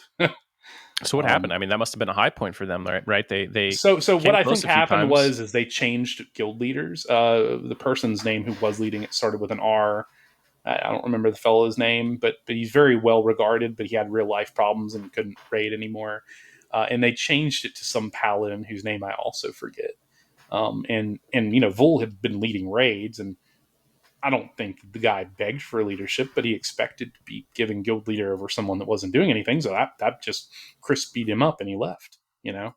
And then AV fell apart within, you know, a month or so, if not sooner. But yeah, you know, so Vul coming over within a week of him joining. I mean, he was still an applicant. He was leading raids. Is he still with you guys? All right, hold, give me one moment. Yeah. No So problem. anyway, Welcome back. long story short, you know, Vul coming over was kind of a turning point because around the time Vul came over, we got those 5 or 6 bloodthirst apps. It was Chacha and Shuggy and Genevieve. Why'd you get the bloodthirst apps? What caused So them to come Chacha over? reached out to me because he had some kind of beef. I don't know what it was, but I don't know if you know the guy. He's kind of a TLP staple at this point, but he just was sick of bloodthirst. I don't really know what was going on there, but he came over and was here until early POR. And 2 or 3 people came with him, and separately, Maisie and Suvis joined us. They had left earlier, like a week or so earlier. And just a cascade of 2 of their raid leaders leaving and 1 or 2 of their core players that were helping with things leaving pushed them from 3 splitting to like 1 splitting within 2 weeks. It's You rough. know, and they didn't really lose anyone. They lost like 5 people. But, they went from like 72 to 67, and then they had people sitting out and they weren't splitting at all. Which sucks for them. But, they persevered and lasted until Secrets, so they couldn't have been too bad, right? But yeah, that was kind of when AD took an uptick. Like, we never thought that this was going to be what it was when we formed. We thought we would just, we'd play as long as we could. But that was when we started getting real applicants. And our DoD win was not, we didn't pointedly go for server first, but we were going for, that's back when, launches were Wednesdays, and we were going for a day 2 clear. We wanted to get it cleared at the end of night 2. Right. So, we pushed all the blood raids out as quickly as possible, and we 4 or 5 split Vul the second day around lunchtime with whoever was there, and held the eyes and got everybody keyed and pushed everybody through. And then that night, the only reason that M&M didn't beat us is they had a weird wipe at some point, or maybe, I remember what it was. Their raid leader at the time wasn't Dirt, it was one of the other guys, and he pulled the DZ a little bit early to pre-clear, and they got mid-Mayong fight. Like, they were like right there, like they hadn't gotten all the things down, because in the first clear you ain't got any Banes, right? No, so that, you get Mayong up and you still got like half the shit still alive, right? Everyone's walking slow and shit. Yeah, you're baller walking and all that. And it's so funny, their DZ kicked in the middle of that. So only reason we really didn't have a closer race was because that, and they did go back and finish it. They like went back in, cleared their way up, and went and did it. So I mean, hats off to them. But Jesus Christ, that was like one of 2 times a minor mistake cost them a launch entirely. But yeah, that was like the first one. We were like, holy shit, we got one. And then the next one was POR, and we had the Great Bone Alliance of 2021, which I may have mentioned before we were on mic, but that was basically, we had 11 guilds involved, and we knocked that shit out. And the only thing we didn't get at the time was the bone that was not from Titan or inside Zverag, because it was broken. Prathen had to literally come and unfuck it for us. We were killing stuff so quick in Devastation, because, I mean, you gotta think at this point, we had 20 guilds in that zone. Man, shout out to Prathen, by the way. I love that guy. Oh, yeah. Prathen, he was awesome. One of my fondest early EQ memories, not that early, but was when we were doing actually POR. I was in Ascent, I just apped, and I hadn't been there for the one kill that they had of Event 1 prior to it being completely changed, but I was there for the second. And I remember Prathen being in the zone while we were attempting it, because we'd clear everything and then we'd go to Death Knell and start killing. And that was one of my fondest memories. There was actually a developer in the zone looking at us. And I didn't have a lot of interactions with him, but just as a community person, it was a great loss not to have him here anymore. Like, he was just such a great developer and such a great dude. He was awesome. He would like talk to the players here and there and stuff. Yeah, I mean, somebody literally hit him up and told him what was going on, and he came in there and had to like kind of, like one of those things where like he was involved in the programming of it, but probably didn't remember what he had done. And they figured out, oh shit, you're killing the mobs that are spawning that are wall builders so quickly they can't build walls, and you can't get that general to spawn until you get a fort built. So that was what was fucking us the whole time. We weren't having forts built because the zone was clear. Which explained why they randomly got one at 4:00 in the morning. But yeah, that was a big loss losing Prathen, but that was one of the few expansions we had direct developer intervention on. I can't remember that ever happening at any other point. Was fucking Prathen saving us in Devastation. And one of the big drama points, and I honestly think about the Rimlock thing I mentioned that may have caused it, was we did not get keyed to pull Sullen. And I reached out to 1 or 2 people who did get in on the 4 a.m. kill, and one of those was the current leader of M&M. And I was like, look, man, I'm not going to... I mean, I have another option, but we'll have to wait an hour to start. Would you be willing to pull a Sullen for us? And he did. And I had honestly gratzed M&M on winning the expansion, because we had done a couple open world TOBs, but we hadn't done the DZ yet. Oh, and this fucked him though, right? Because then he got the lockout. See, what happened was they were ahead of us. They had killed Event 1 before we had finished TOB splits, and It's so funny. We zoned in, and we didn't know this, but they had started wiping to Event 2 and Death Knell repeatedly. They had 2 or 3 wipes. And it's so funny. I had a tell from one of the officers, and he's like, "How are you guys doing?" I'm like, "Oh, we're struggling. We're getting our ass kicked by Event 2." And then we literally killed it like 30 seconds later, but I wasn't technically lying. And I said, "No one tell anyone where we are. We're not medding." And we just said, "Fuck it," and just pushed Event 3 and 4 over with no med breaks. And we beat them by 11 minutes as a result. And that caused some severe salt within that guild and may have led to them being shitty enough to make, Dirt eventually leave and cause the guild to kind of fall apart, I can't blame him for being salty, man, to be honest. No, I mean, I get the saltiness, yeah. But like, to be fair, and this doesn't really matter for them, we had another person that would have gotten the raid from us, like 45 minutes later, but it is what it is. But yeah, like that started kind of the beginning of the end for them. And then in TSS, they had some small misstep that caused them to lose that one. And I'm going to be honest with you, they were the only real guild that we competed with after DoD started. M&M was the ones for a very long time. No one else put up any sort of fight. So Bloodthirst just no basically Bloodthirst after Omens of War, Bloodthirst laid down and just took it. Like they were a shell of themselves. None of the what I like to call repeat over and over again TLP players were on Mangler at that point. All of the Bloodthirst people who mattered as far as like pushing things really hard had left, and they just kind of became a chill guild. I'm going to be real. I was kind of sad when they died at that point because they were not negative at the end there. All the people who remained were really decent people. You know what's weird? It feels like, looking at all of this so far, it feels like the reputation of Bloodthirst is actually way bigger than the guild Bloodthirst. You know what I mean? Yeah, and I mean, like, I don't want to denigrate someone too hard here, but I actually joined Relentless Insomnia on Cornav for just a little bit in Classic because I was just curious. I mean, just imagine being someone who was gilded with Mabu on a very limited basis in OGC. So the only thing I really knew about him is that he had been on other servers. On Phinny, he played a mage and he rage quit OGC because Dima refused to give anyone epic pieces until Kunark. And he got cucked on multiple mage epic pieces, but it was like, look, we're saving them, and the people that are here will all get their epics ASAP. Like, we're saving these 4 people. And he didn't like that, and he posted a big bitching, whining, moaning post, and then he left.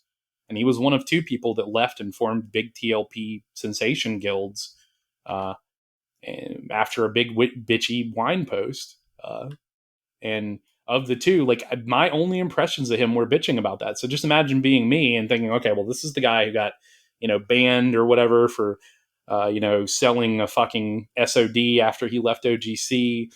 What kind of guild wants this guy to lead it, right? Because there's a lot of good people in that guild. People like Yace, Rip, just a number of like long-term TLP heavy hitters, people I've been close with, people I've been in OGC with, So I was like, well, maybe this won't be so bad. I don't know the guy, but it was definitely a shit show. And I mean, I don't think it had anything to do with Mabu personally. I think the guild was just very caustic and, not in any sort of good fun way. It was definitely like a shit show from day one. Well, I think there are some people who just have to be the leader. Otherwise they're going to be non-functional. You know what I mean? Yeah. He's one of those people. He's not a person who would do well as a guy in the guild, but as a guild leader, he's going to, I mean, the proof is kind of in the pudding. No matter what you think of him, he has led a number of successful guilds. Yeah. So he's doing something right. He's an effective leader. And I think he's got to be in charge, you know what I mean? Or else he's going to have a problem and it's going to become an issue for the guild. So when he's in charge, things work out. Yeah. And I mean, like, I think that, I think he also delegates very well. He has good lieutenants, in his guilds that help run it. And that's very important, especially if you're going to be somebody who's kind of all over the place, because, during Mangler, he was gone for quite a while. And one of my friends who was an officer said that when he came back from WoW, it's kind of funny, handed the guy a couple hundred chrono and only about half of it ended up on the bank sheet the next day, and that's the sort of things that I've always kind of felt there must be more to Mabu, simply because you hear tales like that, and then he starts a guild on a new TLP and all the same people still come back, and it's a lot of them. It's not like 1 or 2, right? I've had incredibly positive interactions with Mabu, and I've had like Yeah, negative interactions with Mabu. You know what I mean? It's just like I've only ever had one real interaction with him outside of the OGC thing, you know, and it was me, neutral. I'm sure he's going to listen to this, and I'll hear downstream what he thinks of it. But you know what I mean? Like he's a guy who's just an extreme person, I think, and you're going to have a really good time or a really bad time every time you interact with him. Oh yeah, absolutely.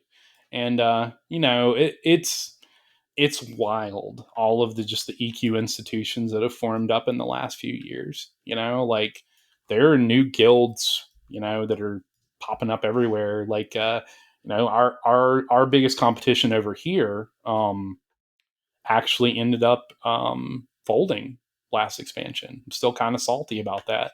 As much as I kind of dislike them as a guild, I liked them as competition. Like I say that, I mean, I didn't like hate them or anything, but everyone needs a rival, and they were ours for a very long time, and that was Mess, who they folded unfortunately at the end of TB. No, they folded in ROS actually, so it's expansion and a half ago. Damn, jeez, time flies. It sucks, man. Mess had a really unique structure for this era of TLPs. It's almost like outdated. Like they said that they don't split. They recruit to one raid roster and they raid Yeah, with like close to a full raid of just mains. and that was respectable enough, except for some of those middle times. Like to use a shitty Rick and Morty meme, they were basically splitting with extra steps in a more miserable way, because what they were doing is they were running a main raid with just mains and clearing everything very efficiently.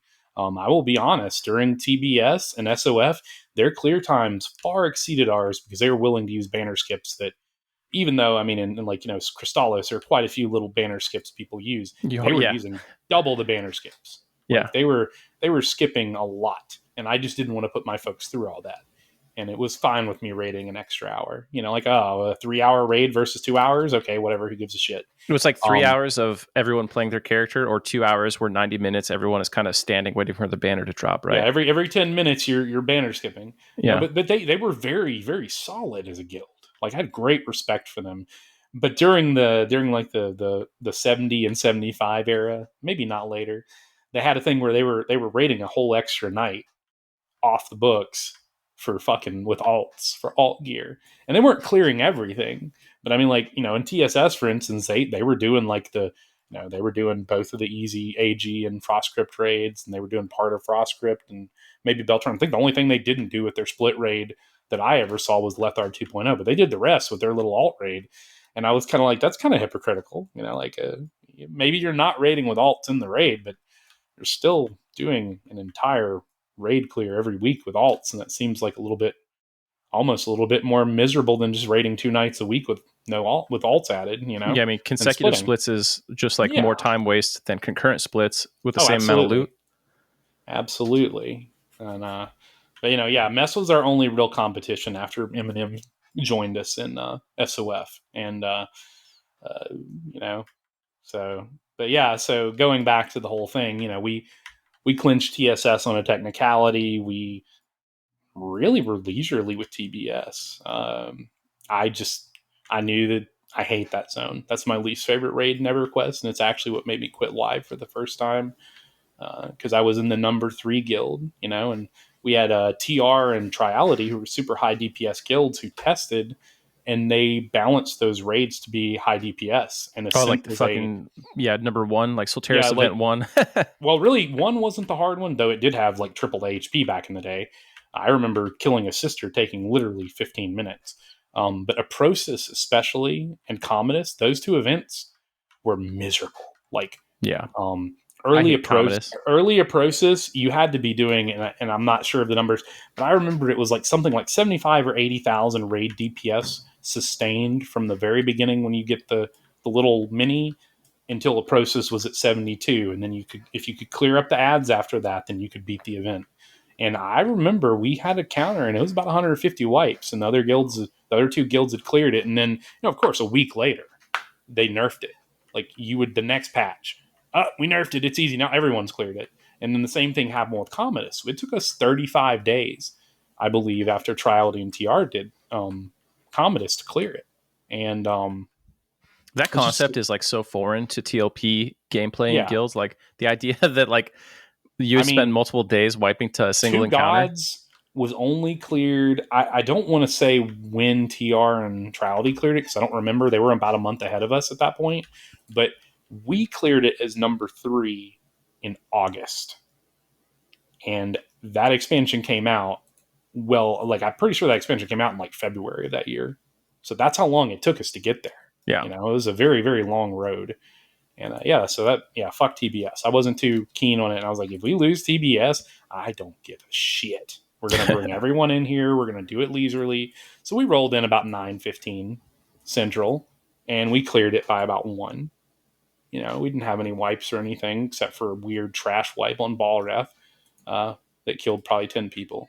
Oh, the whole island trash respawning. Oh yeah. Love And it. then of course they fixed Ballref, but I haven't done it. But I've heard that it's not really fixed. It's worse. No, you have like a 5-foot space where you can fight Ballreth for the fucking event to work correctly. And if you fight them outside of that, good luck. Yeah, I really truly hate complex balance events. Like I was fine with Commodus. Like Commodus, all the mobs have names. It's really easy to assign a tank. Not as easy to assign tanks for Ballreth. Not as easy to know what's going on for Ballreth. Now nowadays we have more. I think that we start with a lot more Xtar slots on TLPs, don't we? It was 5 at that point when we went through.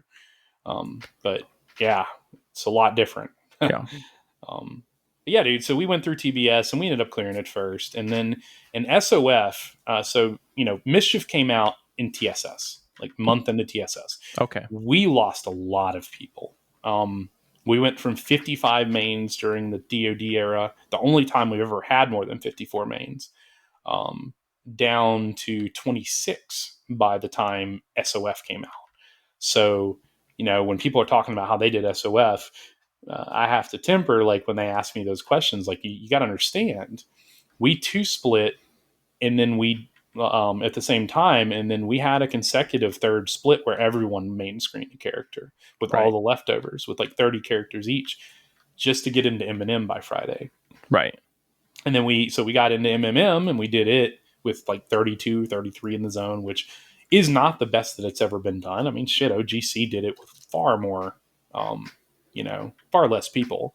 But, then we went in and did it again, and we cleared Crystallos. And, oh, God, I want to say that is one of the longest gaps for a clear for us. I think it took a solid 2.5 weeks or something like that for the next guild to clear it, if I'm not mistaken. And then by a month in, M&M started folding into us. Within a week or two, we went from 26 people to 53. Yeah, well, they formed a whole M&M branch, which they always said was like, it's not the same guild, but they formed an M&M on Mischief. Yeah, Magic and Mischief. Yeah, and it is led funny. by Remlock, and Teg's there, and And I've heard from the people that went over there, they ran a much better guild over there.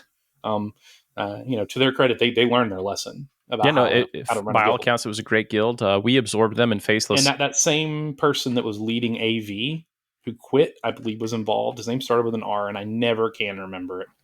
Rod? Rod? Yeah, that sounds right. Was it Rod? Yeah, Rod's dope, man. Rod, Rod was the leader that came over to us. The only thing I've heard about Rod is the motherfucker can't stay playing long enough to be as impactful as he should. But I've heard when he's here, motherfucker puts out numbers. And we have to this day, we have 4 or 5 of AV's, like what I would consider to be best players still playing in our guild. And, every time the guy gets brought up, they have nothing but good things to say about him. So, I mean, when you've got people that are that opinionated, all agreeing about something, I mean, like, the guy's got to be good, right? Yeah. Yeah, he came over to us in, I want to say they came over in TSS or TBS. Yeah, we had a great time. All their members were awesome to work with. You know, the best part about taking Magic and Mischief, which was what they were called on our server, was that there was no ego with that guild. They came over and they were just like happy, like ready to play, and they weren't bad players. I loved it. 10 out of 10. I think all of their cunts went to the other guild over there. Was what I was told. Because I did, like I said, I did bury the hatchet with Rimlock, and all bullshit aside, I have nothing against the guy. Like I hope that he's successful in your guild. Is he still there? Nah, he's gone now. Rip. Yeah, Well, okay. Well, I hope he was good while you had him. The yeah, guy's, he I was. don't think he was a bad person because like one of my officers right now gilded with him on Resolute on Phinny and said he was a very, very good guy. So I think he just, during COVID and his relationship he had going and real life problems, just put him at the point where he was not the best person that he could be, Yeah. and I think he got over it. And I'm really happy to hear that. So Definitely would guild with him again, just not in any sort of leadership. right.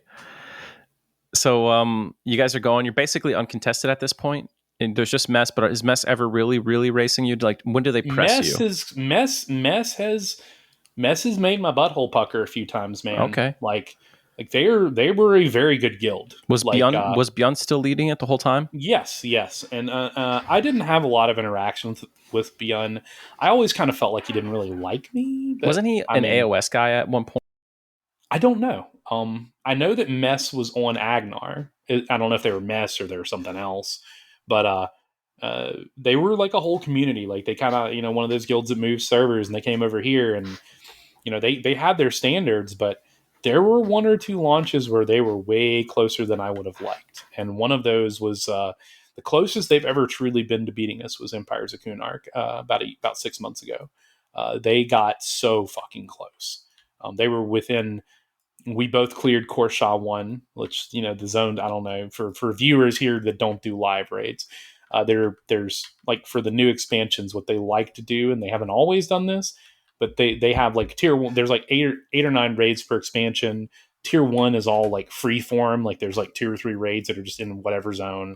And then tier 2 it's its own little zone for a little while there. They'll just have like one tier 2 zone and one tier 3 zone with like 2 or 3 bosses each.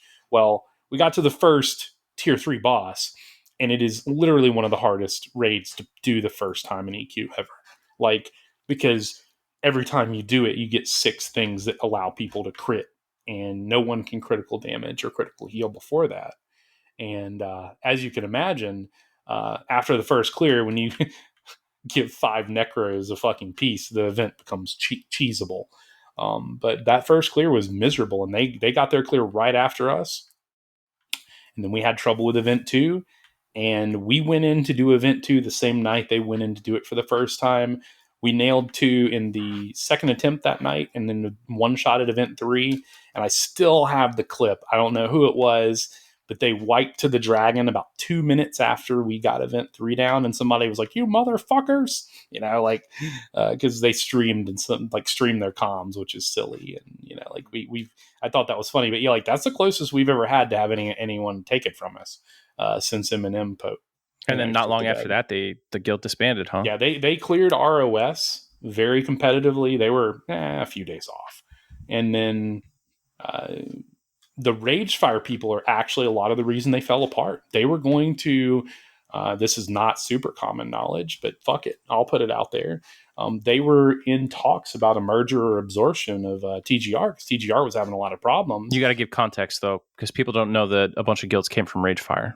Yeah, so during Ring of Scale, which was the first 110 expansion, 2 expansions ago, they finally we won the TLP Crusade for getting rid of True Box at a certain point. And when that happened, they allowed Ragefire to transfer to our server. And we got 2 applicants, and that's all we could fit. At the point that they came in, we had 50 mains, and I like to keep it at 50, so we got some wiggle room. I don't ever want anyone to sit out. And they had like 7 other friends. And I just encouraged them to go to TGR. And I'm going to be real, TGR was very struggly. But I blew a little bit of smoke up their ass because I really like TGR as a culture, like as a guild. And they were the most hurting guild on the server at that point.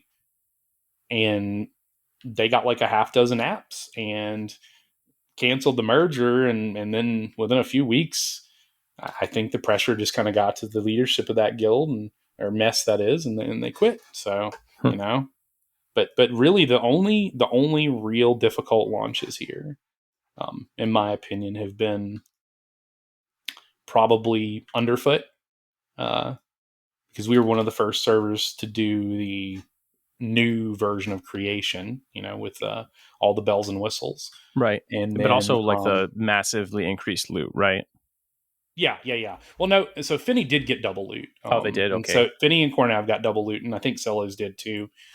Phinny Yeah, was the Sella first server definitely to get did. that. But yeah, so we had a rough time on one or two of those events. Lichen Creep and Creation were both a little rough, and then we spent about an hour and a half longer on Sisters than we should have because one of our members was just so damn determined to have us do 2 and 2 split, night one, like on Sisters, like do the two Right. and then wait. But yeah, that was probably our first hard expansion launch ever. The one where I was like, oh shit, we may not get this one. And that was the one where they were close. They were 3 days behind us. And that was because we were playing grab ass. Which it's funny, like that was the first of the expansions where we got some kind of broken mid-tier raid. Back then, not only did Badgers, was it an easy event to kill, but you got double chests and you could actually zone in and just have a person kite the shit, and one of the chests was just up when you zoned in. So Yeah. you could just go in and just yoink a chest. And one of our guilds that fell apart around that time, Spectral Shift, actually did like 100 in era. Like Ooh. it was, yeah, like they were just fucking knocking them out because they couldn't get any further. It Right. sucks, but yeah. Now, So you mentioned it briefly, like the removal of True Box. I think all the future TLP servers kind of owe Mangler a thank you because you guys, I know people hate to give anyone credit, but Mangler and your guild in particular were really at the forefront of like knocking on this door, get rid of fucking True Box in I these mean, later yeah, dude. I eras. gave DKP bonuses. I rallied people every night to post on the post, not just in our guild, but I talked to different Mangler leaders and urged them to get anyone they could to post on there. Because here's Yeah, the you were deal. doing like posts on the forums. I remember you hit me up. Yeah, We were getting, and maybe, and to be fair, I'm sure Dark Paul, Daybreak, whatever, they hated the way that we approached this. But let's be real, you got to be it's loud. it was shitty, and we were losing people. So here's the thing: it wasn't even about True Box. It was never about True Box. When you get about level 90, and I don't box, not since Underfoot, so I don't know how bad this really is, but if you play a class that has buttons to press and you play another class that has buttons to press, It's multi-bind. you're gonna get kicked out of the game over and over again. And Yeah. every single class that's like a hybrid or a DPS has some sort of mash key by level 90, Yeah. TLP So players don't really understand it unless you've done live content. You're binding multiple shit to a single button, right? I mean, yeah, dude. I only press 5 buttons. I have one with all my life taps and my nukes, Yeah. and then I have one that cycles through my dots, and then I have one that cycles through my buffs, and then I have an individual, button or two here or there. But like it's not like where you're just pressing one and then two and then three. Like you bind all your shit together and use 4 or 5 things that have lock, have cooldowns, and And it'll true box you and just mash them DC the all. Yeah, character. yeah, so that was the thing. Like, we even changed the narrative midway. We don't care about True Box. Get rid of the DC code. Like, get rid of the code that makes us get kicked out. What do you And think it was that finally tipped them over? Because for a while they were kind of being aggressive about how they were saying no, right? I mean, we started to have some number dip. I don't know that we lost anyone notable during that time to that, but I had 4 or 5 people that if that hadn't happened, they wouldn't be here right now because Yeah. they 3 and 4 boxed and it greatly killed their desire to play. It was a terrible thing to have in the game after that point. I think when they released that server, I guess it was Yelenak and Beniki, as soon as they got that shit and saw that it worked, they should have went ahead and backfilled it, but they didn't, and they made us bitch and moan. But I really think ultimately Mangler was on the forefront of it. And if the numbers that they accidentally leaked about a year ago are to be believed, Mangler is big on microtransactions. We put a lot of money into that company. And they didn't want to. I think eventually they just realized, hey, there's too much money coming from this server for it to shit the bed. You're talking about the leaks that were on like the Brit Canucks YouTube video or whatever? Whatever it was, I saw the spreadsheet with It just looked like a little much money was spent at this point. Yeah, it shows We DBC were like number and 4 for servers, and yeah. it was like kind of wild how much ahead we were of number 5. I could tell you for 100% certain that those are real. Oh yeah, and I mean, like, so like I've always just kind of thought it was a money thing. I was like, I think they were tired of fucking hearing up from us, and I get it. Like I'm American. I grew up during 9/11. The whole joke was they didn't want to we were terrorists, and they didn't want to negotiate with terrorists. It's kind of that sentiment, American company, American values, right? Uh, so They were upset that you posted a meme with a gun in it, right? The Bernie meme oh with the my gun. fucking god, yeah, I don't even know who did that, but that was it. That Was it Miko who was crying about Bernie it? with the fucking gun. I mean, that's almost as bad as when I got kicked from the EQ Discord for asking if the Air Dune AOC was going to be a ghost or a zombie, Ooh, whatever. Yeah, I mean, maybe it was too soon, but yeah, it was too soon, but fuck it. It's kind of funny that they've kind of softened a little bit on that sort of shit, but they definitely didn't like the gun thing. But yeah, we have a conspiracy theorist, though. Am I allowed to talk about EQ conspiracy theorists and dev theories? Okay. Yeah. So you remember Ascendo, right? I do. AKA Inceldo. Yeah, Inceldo, the book, the author, the well-known author. Who wrote the "Why Will No One Fuck Me" and "Why Does My Dad Hate Me" book and put it on Amazon. Yep. Well, and this is fucking wild to me because it was out there for quite a while, but right around the time that shit was just really bad, and they basically locked down the Mangler channel and said, "Yo, you can't have pictures anymore." That book started circulating. I had 3 separate people send it to me and say, this guy's kind of creepy, man. And then they let the fella go. And, right around that time, we got TrueBox knocked off. So I was like, we had a person in our guild that was like, yeah, they're just trying to keep people from like talking about Inceldo's Coomer book, but yeah, it's just, who knows why they did it. Ultimately, they're a company that wants to make money. And, I know sometimes we scream at the void because they won't give us things that we want, but I think that they have a very good strategy for pulling money in, and they know that if they aren't patient with some things, they'll decrease their cash flow from what it should be. Yeah, yeah, they gotta do it one at a time. More than anything, they're definitely motivated by keeping their metrics where they feel like they should be, and I think that at this point, after 20 some odd successful years, and granted, it's changed hands a few times, they kind of have their idea of how to make some money, and most of it is MTXs and stuff like that. Yeah, like they don't make shit on expansions. I'm sure they don't even break even. Well, I mean, is it that hard? You have 2 zones and 2 raids every couple months. Like, how much does that cost? I will say there's just a little bit of content where I'm like, okay, this is creative. Like look at them not reusing a zone. Like Burning Lands was actually my favorite expansion post Reign of Fear. Like it's, oh my god, every single zone except for just a reused Plane of Fire that you use for a raid and a group mission, all those zones are new. And I'm like, holy shit, look at this. Yeah. But yeah, dude, they definitely have a formula now, and for better or for worse, once they get into that formula, they never leave it. But yeah, so I don't even know where we were. We were still going through the list, and of course, I'm the worst about going off on long tangents. We're just walking through the expansions, but we get the gist of it. Tell me about Suvis. Okay, all right. So let me start with this. Suvis. Look, I love Suvis. Like, me and Suvis were really cool. Was Suvis a wonderful player? No. Was he when he sat up and paid attention? Yes. Suvis had capabilities. Prior to Mischief coming out, while Suvis wasn't our best warrior, he was one of our most active players.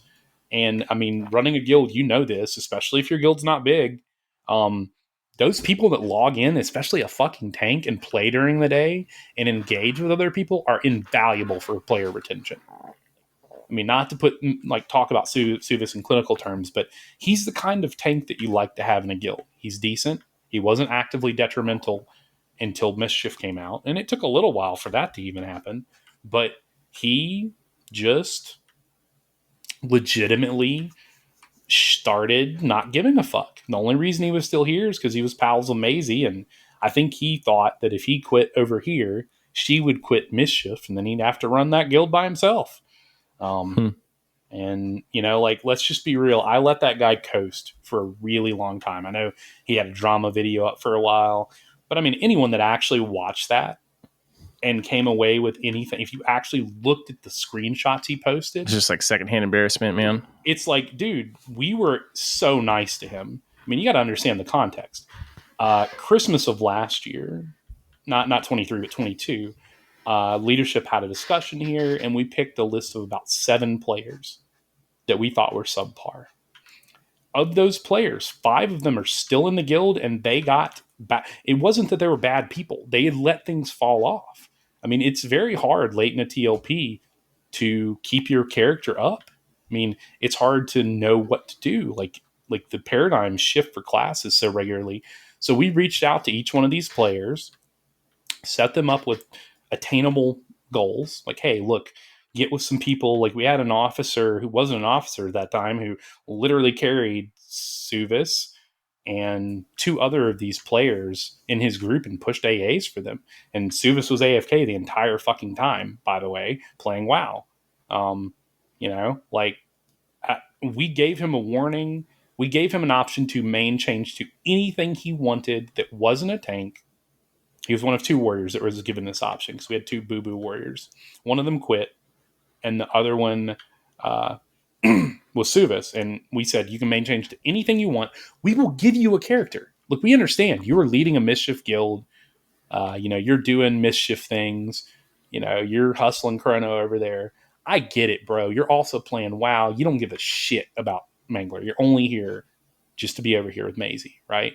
So we will give you a character of your choice. I have a guild of people who have a ton of boxes laying around, and let's not bring them. I know Daybreak hates account sharing, but let's be real. Like, if you got somebody who's a part-time raider, the best thing you can do is give them someone's box to raid on. You know, Right. We got a couple people who do that, and we offered him the best terms possible. Like, if you stay a warrior, you have 40 days to get this many AAs and to be at this point, and we're expecting you to bring a couple of glyphs to a launch, and you have to replace all your gear. And this is a culture shift thing that you guys are about to face in a month or two, and hopefully it's easier for you than it was for us. But as a server, we had a lot of trouble with people not knowing how to use currency. You know, Yeah. like, how do I use it? What do I do with it? How much gear do I need to buy in an expansion from DKP, and what can I use currency for? And like Suvis was wearing fucking Underfoot gear that we granted him for free at the beginning of Underfoot because we gave all the warriors a set of the first tier gear literally in fucking VOA, you know? And, you know, it's just one of those things where like he was phoning it in. We gave him an out to either quit or have a frills, you know, no effort rating experience. And then he got better for a little while. Called it Forsaken. We had no real Suvis problems. I mean, I'm gonna be real with you. If you got a poopy warrior that can tank okay but doesn't pay attention for tank swaps, best thing you can do is put them first in the tank. Yep, just put them first. Let them run it till they die, or yeah. Because I mean, the thing is, there's no tank swap then. So he was doing fine for COTF, but in the Darkened Sea, you know, that's the last expansion I think that ever has an end zone. So there's only one zone of raids. We did it one night. We didn't have to raid but one night a week. And he was getting outparsed by SK pets that weren't there the entire time. So a Shadow Knight skeleton pet was outparsing a main warrior. Yeah, so the last conversation we had, he had reached out to me about main changing Necro. And in my mind, I don't know how powerful Necros are there right now, but Necros are like fucking solid on Mangler. They're not always the top DPS, but at that point they were by like 60%. We're getting into that era where it's about to be It's about to NecroQuest. pop off. Like your good Necros are going to be 2 of anyone else for quite a while. Yeah. So Suvis wanted to do a Necro, and he paid someone to power level the Necro. And I kind of gave him the talk, like, hey, dude, you need to, you know, sort of put up or shut up. You know, if you're going to change to it, you need to do decent. And my Necro is also like a lot of input. You know what I mean? It's not like a fucking. It's not the easiest class. Yeah, not the class I would ever.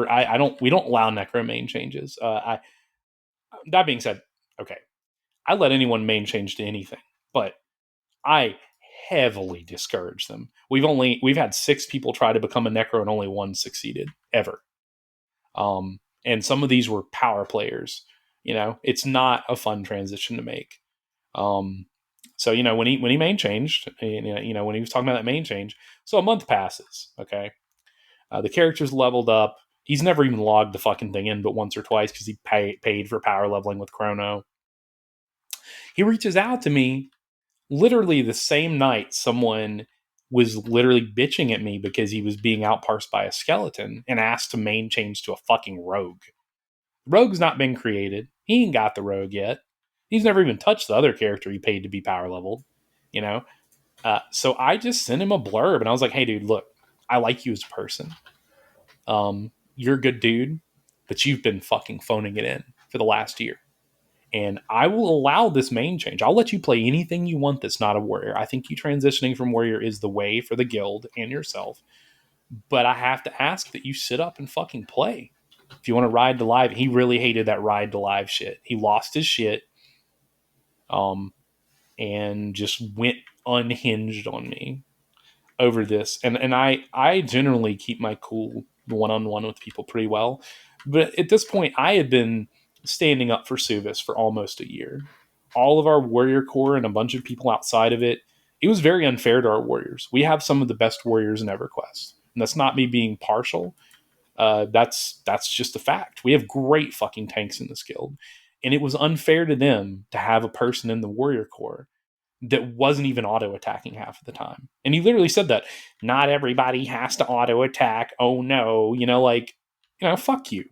So at that point, I was basically like, look, dude, you need to fuck you. You're not raiding anymore. Was what I was gonna say, but I decided I'm gonna see what happens, and he quit within 8 hours. So not to bring anyone's business on the table, but I'm sure you're wondering how that led to his guild over there falling apart. So, our girl Maisie, God rest her fucking soul, had just had surgery in real life and was on medical leave. She was not raiding with us. She was not raiding with them. I was actually going to have an expectations talk with Suvis again. I was waiting for her to get done with her medical leave because I knew that he was going to bitch and moan to her, and no one needs that when they've had an organ removed, right? So, but it just happened, and he blew up on her, and that was within 2 weeks. It spiraled, bro. He was just feeding her constant abuse because she wouldn't leave and quit Mangler like he did, and he was real fucking salty about that. And she was co-guild leader over there, and Yep. fucking Suvis just pulls this shit. Oh my god! Hold on, let me see. I guess there's a meme of what he said to her, and I have the screenshot and can share it with you later. Basically, he said, "Well, you've just been a trial leader this whole time, and your trial leadership is now over. trial guild leader. You know, uh, you can stay in the guild, but you're not going to be in leadership anymore." And she's like, "All right, well, I'm not going to, or you can be an officer, but you're not a co-leader anymore." She's like, "Well, I'm not an officer anymore either, and if I'm not an officer here, why even raid?" So she goes she's going to quit, and then the entire guild did what we call a Grisvok to him, just like what happened in AOS. The entire guild left and reformed without him. Ooh. Oh, dude. And let's be real, Suvis's issue was mainly that he was, not to bring the guy's business on the road, but what I found out later is he was just on too much fucking weed and other medications too that don't interact well with it.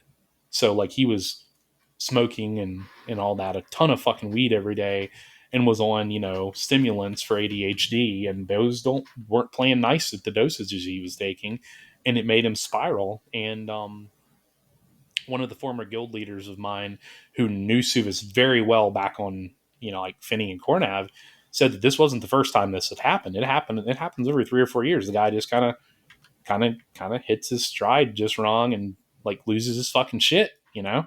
And then after that, he calms down, and after a month or so, he comes back and tail between legs, and he's all cool. But and it's he's fun to be here. Don't get me wrong, Suvis is a really fun person to be around when he's being reasonable, but he just turned into a cunt at the end there. The fact that an entire guild Grisvocked him just should tell you everything you need to know about where he got as a person. I mean, it's so funny that you're calling it Grisvocked. I mean, I take I take so much pleasure in that. And that being said, I don't have anything really for Grisvock. I apped AOS at the beginning of Omens, and I was there when the Grisvock fuck up of 2018 or whatever year that was happened. I mean, dude, literally, I don't know if you know the lore behind that, but basically, one night out of boredom, he says, "All right, we're racing TACV. The guild that wins gets double DKP, and the guild that doesn't gets nothing." Yep. And then I logged on the next day, and I was an app, and I wasn't in the guild anymore. And I was like, fuck, did my app get denied? Oh god, I was playing a fucking Beast Lord. Worst mistake ever, by the way. Early Beast Lord, not good. Great after 85, but no, never again. But long story short, motherfucker like kicked everyone out of the guild, and like the half of them left and kicked everyone else out that was active, and Wild Treasures formed. All because of that. That was the last straw, and I don't know what happened other than that. I had very little involvement with the leadership. I made kind of friendly with Kellen later on, but I never asked him about it. I think Kellen's a cool dude. Yeah, Kellen's a cool dude. I mean, I am kind of like, fuck you for coming here for a month and then bouncing, but whatever. Yeah, actually, I remember that now. In the beginning of Oh my Mischief, fucking god, that quote though. the screenshot I just sent you. Oh, Jesus fucking Yeah, for Christ. people who are wondering what we're talking about, it's just like if you watch the Cello episode, you already know that Griswold has like a little racism thing. So I just sent Yeah. him some of those. There's like 50 more of these, bro. But Oh my god, dude. Yeah, and it's really funny. Like, oh my god, what a when great way to Kellen, be as a guild leader, right? right, yeah, when Kellen was on Mischief early on, there was a period of time where he was an officer in Faceless X and Virtue while I was still there, and he mentioned that he was raiding with the Adventure Dogs. And I think that was the first time I had heard. That's when I realized that Adventure Dogs was like a serious guild, because like the name makes me think it was like a meme guild, kind of like Elf Sim was. You know what I Yeah, mean? But it's really funny. The whole Adventure Dog name happened. We had an older lady, and I don't know what she did for a job, but she always gave me like retired middle school teacher vibes. She was such a wholesome person who played a wizard with us. And she actually came over to AD when we formed because we had kind of scooped her into our. She was part of that I'm part of the Invirtue crew from Cornav, and a lot of the people who started this guild with me were Invirtue alums. Some of them were longer than I was, like Phinny people. One of them was a Vazaelle person. I mean, we're so and she was one of those people as well. And it's so funny. She was one of those people that played EverQuest more than you would ever imagine. She played EverQuest for 20 hours a day, so bad that she actually had to take a 3 month hiatus because she fucked her back up. Um, just little retired chick, just fucking shit up. And but yeah, she played with some European dudes. Some guy from Australia was in the group, and they were in voice. And he goes, "Oi, come meet me at the Adventure Dog, guys." And they were talking about the AOC, which is a wolf over here. oh, the Mangler And AOC so thing, when we yeah, formed the guild, that was the stupid meme of the week. And I was like, "Well, I know what the fucking guild name is, you know." Uh, yeah, that's where that came from. that's And awesome. I love the guild name. It's so good. oh yeah. I don't think I could ever top it. We've thought of a lot of stupid things for potential later ones, and it's probably not going to be Adventure Dogs again if we ever go anywhere else. Not that I'm sure we will, but if we ever did, 25 when it hits, pop, maybe, who knows? But yeah, like it was one of those things where like it was just a perfect timing. If it had been 2 weeks earlier, we wouldn't have had it. If it had been 2 weeks later, we would have been on the next stupid thing. Um, but yeah, like yeah, it's so funny that you were part of the guild with Krim and Co. Yeah, Because I have a long relationship with those people. yeah. Like and I heard that didn't go very well. It kind of Well, ended in strife, right? I mean, you know what? It did, but like it wasn't like ill. It became ill will just because of EQ competition. But like I don't have any ill will towards those dudes. Yeah, They're totally fine. There's just a it was just a philosophical yeah, difference, right? Like yeah, Krim wanted a guild that was going to be maximum profit, no holds barred. You know what I mean? And it yeah, created a culture where no one felt like they were on a team. It was just everyone. It was just an yeah. auction house that killed And dragons. I mean, sort of like Dima. Krim is a very well-off person in real life. Like he's a businessman, and I kind of feel like that's just an extension of his personality. Right. Like he loved. Krim ran on Cornav some of the most fun plat raids I've ever done, and I mean, I have mixed feelings about Krim in general. Nothing too negative, but like I mean, if you've been in a guild that the guy noped out on, it doesn't feel good. But other than that, he's an interesting person. Like I really like Krim, and it's kind of wild, uh, just how much of a following he has. Kind of like we talked about Mabu having a mysterious following.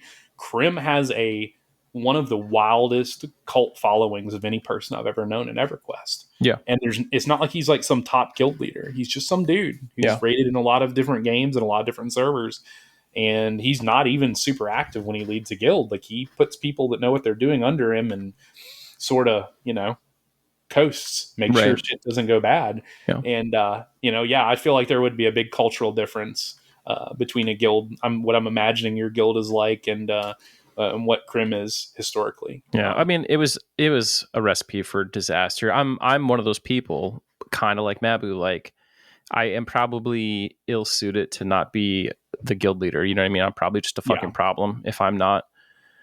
And Crim has a big ego. I have a big ego. You can only fit so much in that space. So Oh my god! Still, my favorite mischief story. Nothing will ever top. So I know you mentioned earlier Discord was in my guild, and I'm yep. one of the few people who actually likes him a lot.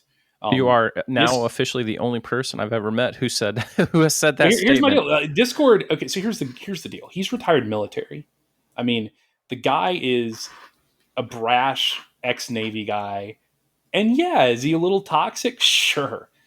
If you're gilded with him, he is one of the most solid people I've ever gilded with. And outside of some drama interpersonally between him and one other person in the guild, I had zero problems. He was here from Foundation until House of Thule. And other than that one person he had problems with, there were very little issues. Most of what he said was funny. Here's the thing about Discord. He's toxic, but he does not shit where he eats. And he doesn't shit where anywhere else where his guildmates will step in it either. Um, and I appreciate that. I appreciate how good of a player he is. He's one of those people who, regardless of how you feel about him, I could always rely on him. Whatever class he was playing, he was a berserker and then a necro here. I mean, I knew that whatever raid I put him in, he was going to put out. Yeah, He he's a was going to performer for be there. sure. He showed up. He put out numbers. He was very dedicated. He was very helpful. But because he's been shitty to some people outside, kind of like we were talking about the high end guild thing, he's been shitty to some people and they can't see past that. But I had acknowledged that some of the shit he's done is just deplorable, but it's also never been to anyone within his guild except for the thing he had with Bloodthirst, where he took a fucking orb and noped out. Yeah. But like that being said, the funniest story is when Crim put 10 chrono in the window for the goblin camp or whatever and Yep. said, "Yo, come back in 2 hours when we're done." And Discord just took it and and then just stayed and said, "All right, fuck off." And he's like, "Oh man, you could have gotten 50. You're really dumb." It's funny because like that moment encapsulates both of those people so perfectly. Like Yeah, Krim yeah. is a guy who will just toss money at a problem to make it And go Krim is away. he's a very giving person. Yeah. Like I don't know if you know Sussy, but Oh, like, yeah, dude, I've seen. Yep. that guy tossed just fuckloads of money at Sussy's stream and Yeah. promoted the shit out of it and helped him as a person. And he's Yep. helped a lot of people. Like Yeah. he's a really good dude. Like just because he's a little flaky doesn't mean he's not a great guy. Yeah. I think you guys just had a culture match problem because in Virtue historically is a guild that gets shit done, but they're not pushing too hard, and they have some derpy people that are in an IV. I mean, I still Historically, like Krim to this day. He probably doesn't doesn't like me, but me and Krim got along really well before the guild. You know what I mean? It just sometimes it just doesn't work. You know what I mean? Sometimes it just doesn't work. yeah, That's all it is. It's nothing yeah. personal. And I would totally guild with Krim again. Like he's an interesting dude. Like I don't think that'll ever happen again. I don't think the in virtue thing is ever going to happen like it has in the past. I think COVID and the years have just fragmented that group too much. Yeah. But it was fun. In Virtue 2 was on Cornav was one of the best guilds I've ever been in on a TLP. And it was all the people, and Krim was part of that. Um, it just kind of sucked when he quit. You know what I mean? Right. Um, but that being said, like shit, I mean, all of us quit at some point. Uh, but yeah, dude, like it's so funny. We kind of have that, like, we both gilded with Krim thing going, right? Yeah. 6 degrees of separation. Um, So but yeah, I have one question for you, really quick. Do you know that you still have a guild website? Because so the last update is Solteris here's the cleared. deal. I got a new job around the time Solteris cleared, and I stopped giving a shit about updates.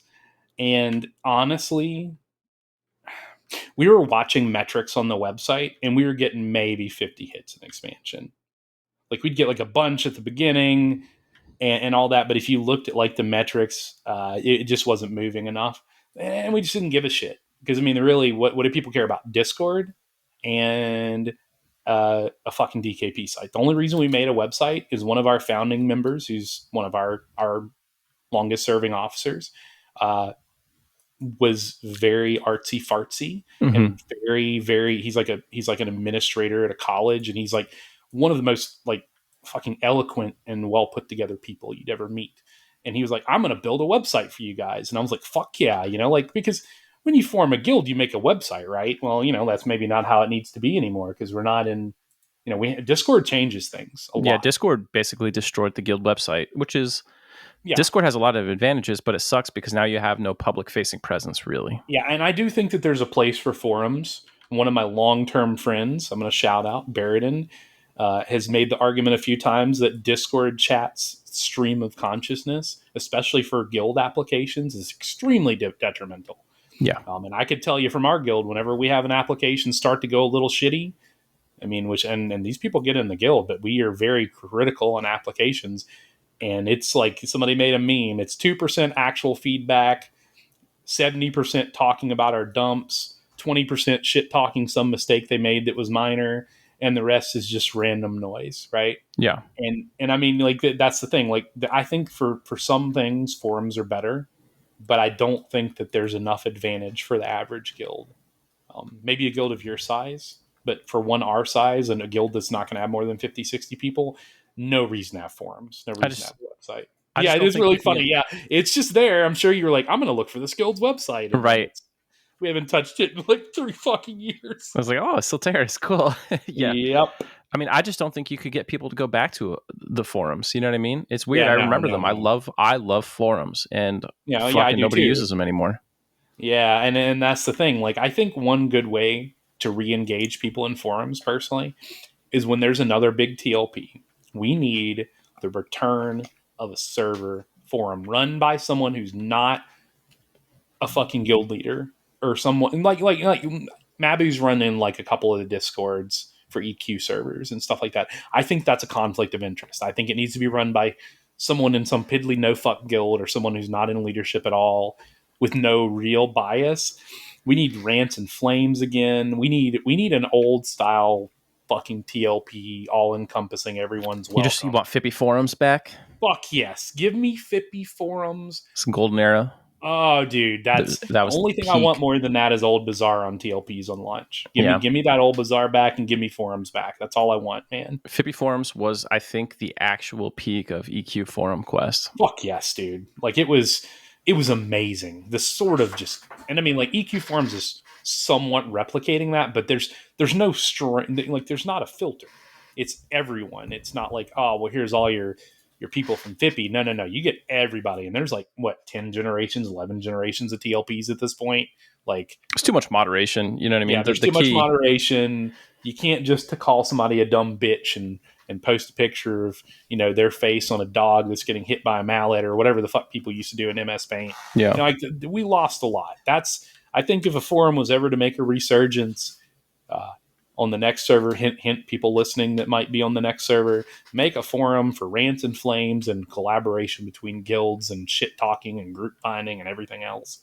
Mirror the Fippy forums format and you will have probably a success, especially if there's not a Discord for it. It's got to be someone totally unaffiliated with the hardcore team, because like if someone from the wrong group is in it, then everyone boycotts it basically. Yeah. I mean, like, Mabby ran there was I don't know if it was just like an EQ TLP one that I was in for a really long time. Yeah. And a lot of people wouldn't join it because he ran it. And I don't think he was doing anything bad there. It wasn't that Mabu mismanages any of this. It's just having someone that's contentious being the person owning the keys makes it harder for people to invest their time into it. Right. Yeah.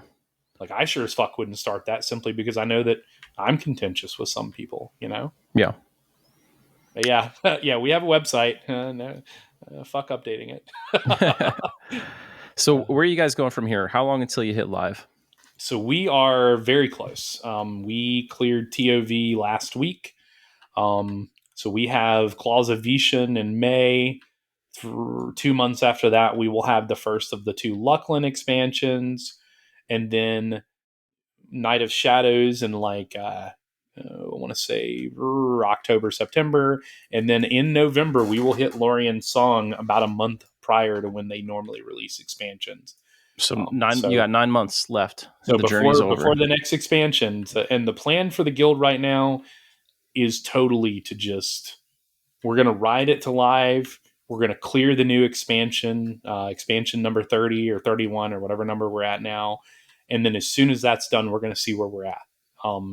I've just decided wherever they put us when they do the wrap is just where I'm gonna go. I did not know this, but apparently, if you decide to go to another server, you lose fucking everything. Yeah, you lose all your shit. Yep. Yep. So, but yeah, as far as plans go, we're riding it to live, man. I'm staying here. I'm gonna be the last one out the fucking door. You know. Yeah. That being said, I don't know that we want to be a real live guild. I cannot tell you how much I just don't understand how someone can do the same shit for a year. Greatly respect them for the fortitude, but damn, dude, even if you only raid 1 or 2 days a week, doing that same shit for a whole year makes me want to just kind of jump off a bridge. You know, You should go to Burt Talks and work with the Faceless Conquest dudes, and you guys can make a powerhouse guild. I mean, hey, there's a lot of possibilities. I actually talked to Ingreth, and he did say that there may be some choice on where we end up. Like That'd be maybe they'll good. give us a choice. You Like don't want them to say not we some get to dead pick, server. but they'll give us like 1 or 2 options. Mm-hmm. Because I did ask. I said, if I can get all the leadership on the server that's left and on board, would you be willing to give us some sort of pick of where we go? Because I think it'd be nice for Saul to go somewhere decent and go together. Yeah. I don't want to go anywhere too busy. I wouldn't want to be on the servers with the top guilds. Strategically, I think for a guild like this entering, best place to go is somewhere with a comparable guild and some feeders. You don't want to be the number 2 guild on ROI's server, for instance. Right. You're never going to get talent. And Why I'm going would to be anyone real ever? with you. I've been told if you're not beta testing, there's no way you're going to be the first clear. I mean, have you looked at Elite Gamers Lounge or whatever to see the difference? Like, it's like minutes. It's not very. It's like a couple minutes here or there. Yeah, I mean, it's like the proximity of like Dima versus AOS in those middle expansions where they like lost Vishimtar by like 30 seconds. Minutes. That's like the top 10 guilds. Yeah, and I mean, I don't know. I'm not saying that we couldn't do that. Don't get me wrong. I just don't know that we want to do that. I don't know that we want to push for a year and wait for another expansion. And because if you're not going to do that, I don't know what the point of playing live is. Just satisfaction wise, I don't think there's a lot of satisfaction in just being a TLP guild that's merged into live and is just plugging along. Yeah, I know OGC is still going, but personally, I don't know that I could do anything for a year. Every expansion I finish on Mangler, I'm like, I don't know if I ever want to do this again. right. Very few exceptions. Underfoot was one of them. But yeah, dude, that's the plan is to ride it to live. We got 50 some odd mains. They're all really solid people. And at this point, I've had multiple points and I've been open with people. I may quit in SOF. My first goal on this server on mini TLPs, but I finally realized on this server was to be here for an SOF launch because I raided until the first week or 2 of SOF on live, and then I quit until SOD, late SOD. And then I raided until Call of the Forsaken. And then my second goal was to raid TDS and get the stupid fucking T-Rex illusion because, the name, Mesozoic, dinosaurs, there's a little bit of infinity there. And then when we got to the point where we were close to TDS, we just had too many good people for me to ever even consider quitting, regardless of my level of burnout or desire to play.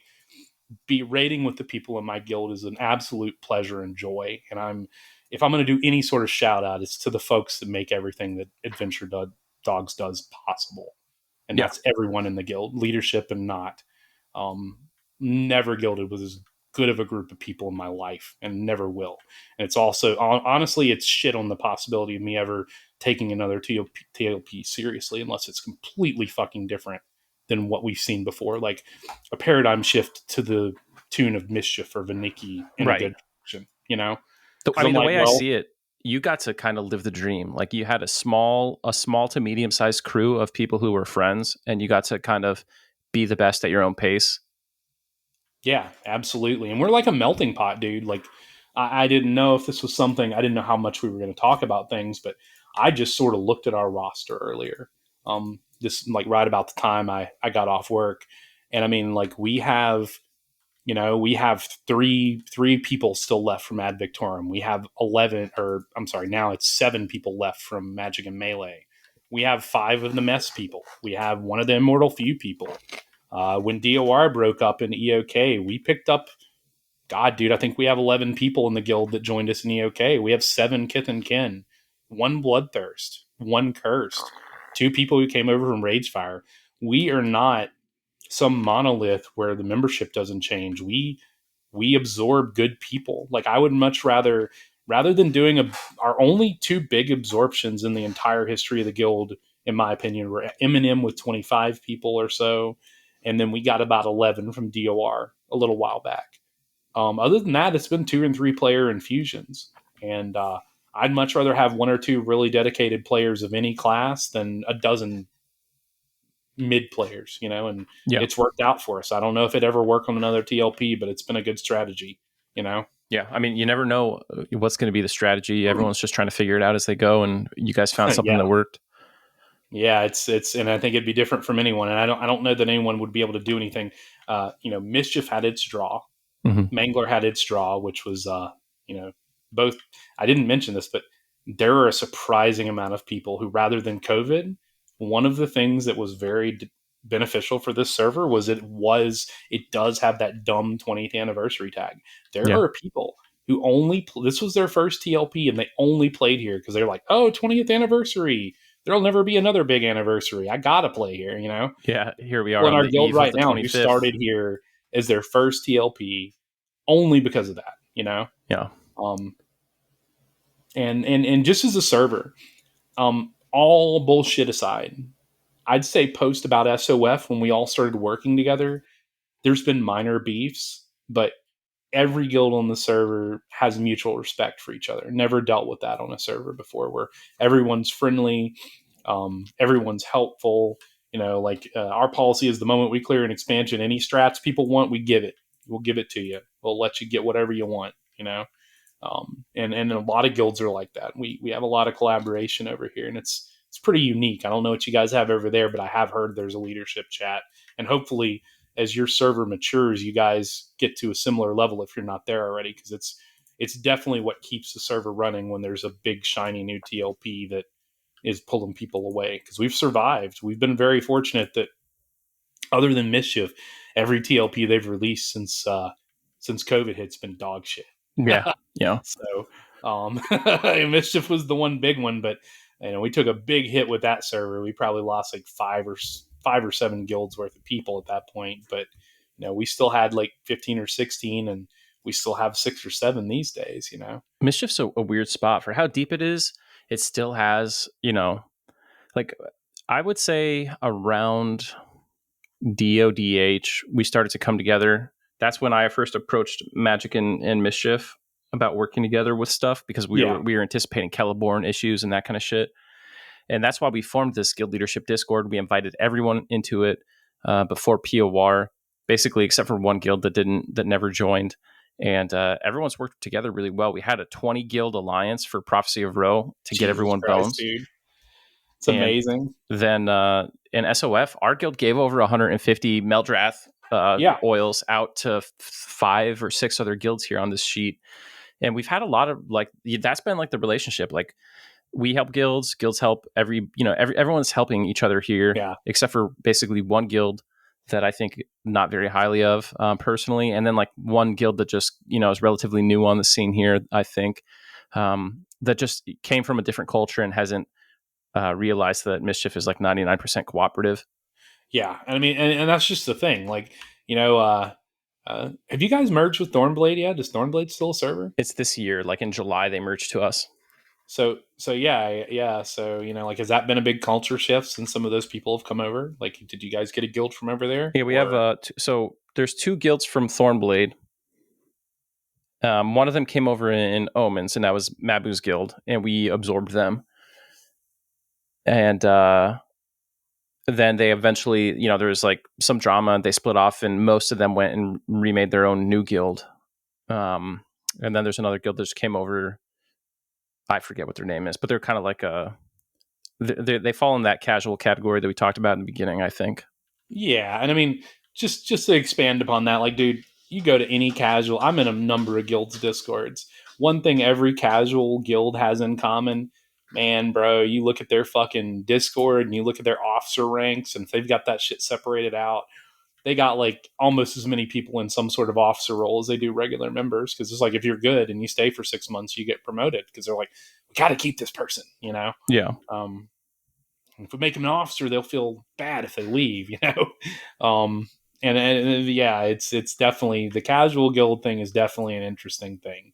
I feel like in general, the trade off in being in a non casual guild is you have a week or two, maybe even as little as a weekend or a day of just bullshit balls to the wall, and then you literally just chill the rest of the expansion. You know, like Yeah. you get all but the launch window to just do whatever, just clear your raids. You know, like we raid 2 distinct nights a week and we rotate. So, you know, like 2 or 3 nights a week we log on and raid for 2 or 3 hours, and that's it. You know, we actually have to tell people to shut the fuck up because we talk too goddamn much, you know? Like Right.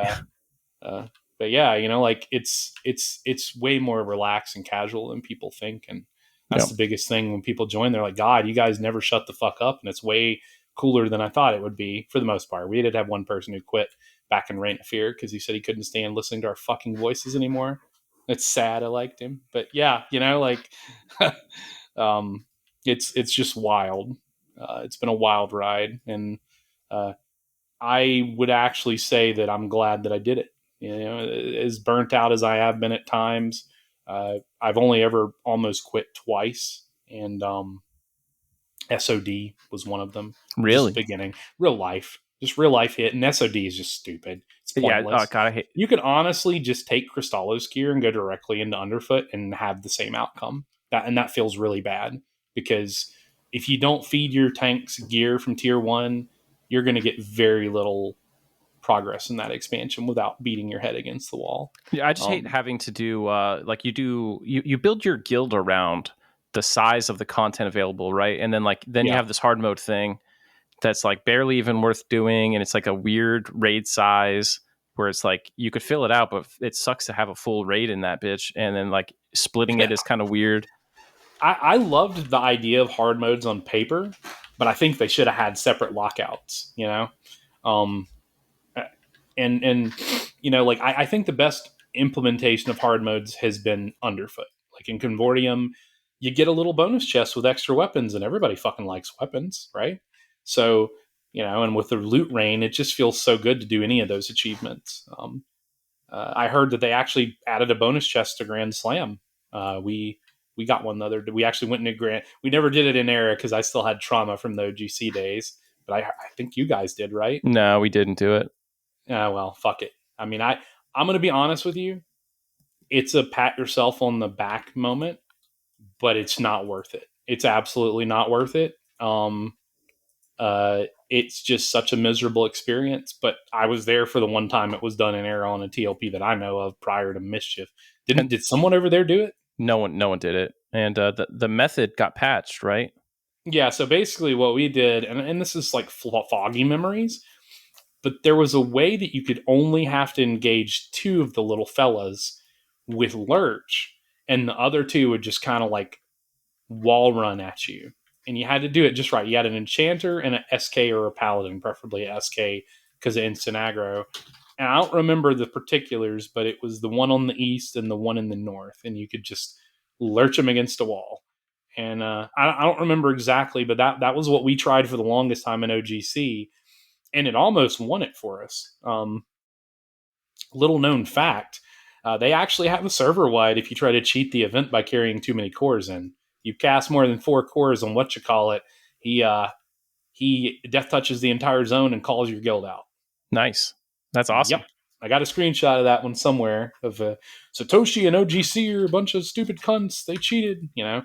But yeah, we tried it. We threw ourselves. I want to say OGC spent about 40 hours on it.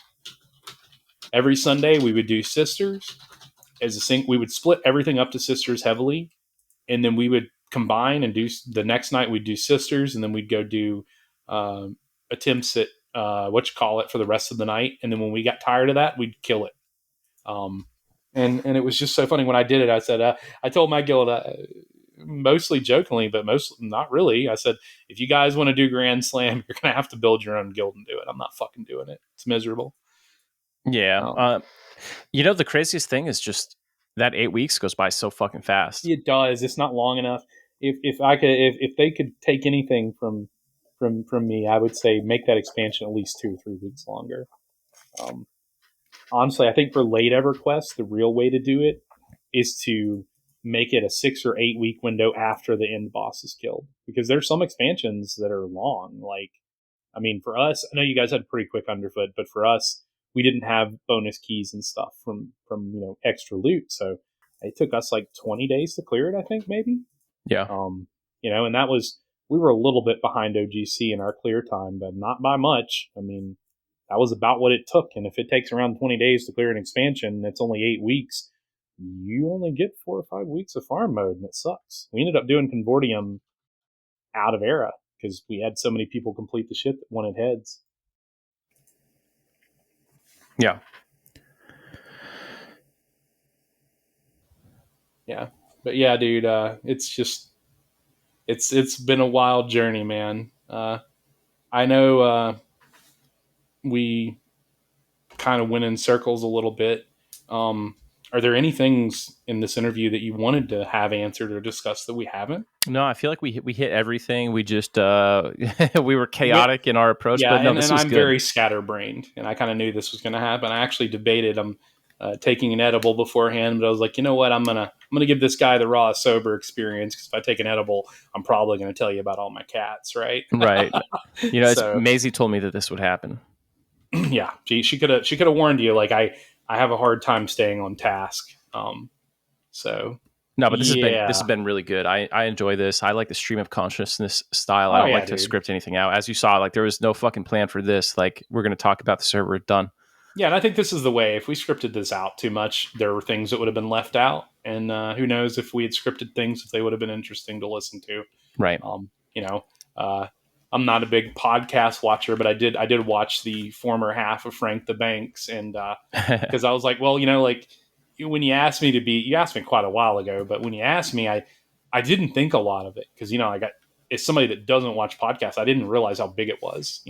How much of a following you had, and you had a guild, and you're pretty popular and well known. But I wasn't like, oh yeah, this is a podcast a whole bunch of fucking EverQuest players watch. I was just like, it's gonna be a little 10-minute ordeal. I'll get on there and answer a few questions, and shit talk somebody, and that'll be it, right? Right. Yeah. This has definitely been a lot different than I thought, and in a good way. For sure. Well, that's good. That's awesome.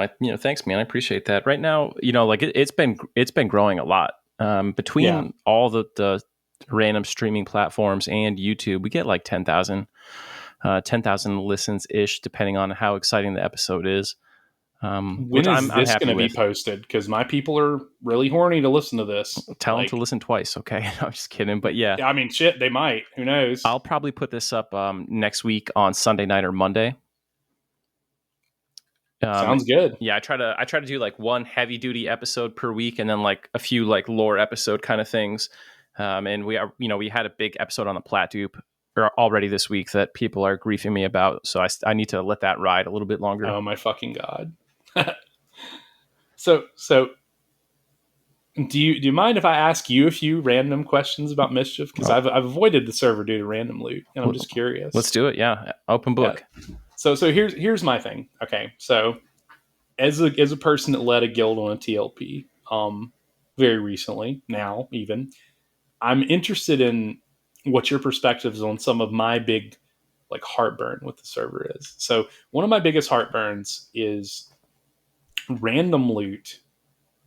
I think while it allows small man play, it encourages some things that may be miserable, like some kind of like guild strategies, farming strategies that I would be like, oh my fucking god. Like what I talked about earlier, one of the things I heard is, I don't know what guild it was, may have been yours, was doing just a fuck ton of Beltrons. And there were a number of guilds where all they did was like easy stuff, and then a bunch of Beltrons. They never even, or not Beltrons, I'm sorry. What's the guy? The one. Hero is who you're talking about. Herol. Yeah. Yes. So they just do like a million Herols, right? And then just like a couple of easy things with a single raid. Do you think that on your server that was a positive experience because it was something different, or it got kind of tedious when things like that were going on? For me, it was a net positive for two reasons. One is that I only ever made the guild do something really dumb once, and it was the hear all thing. We were 20 plus splitting hear all every single week. I literally divided the whole guild into single groups and said, okay, you guys are all, everyone has got their own hear all split, report back in an hour. You know what I mean? But for the most part, I made sure that our guild always did the premier content that you would do on a TLP anyway. Yeah, Some guilds, absolutely. Planes of Power is the big one. In Pop, Plane of Fire, including minis, Plane of Water, including minis, Plane of Air, and I forget what, Plane of Earth B were all tier 1 along with Plane of Time. So why even do time, right? Right. And a lot of guilds were like, we're not going to do time. I made my guild still do Plane of Time every single week because I think that it is very easy to lose your edge as a guild and get lazy, and it is fucking hard to get it back. And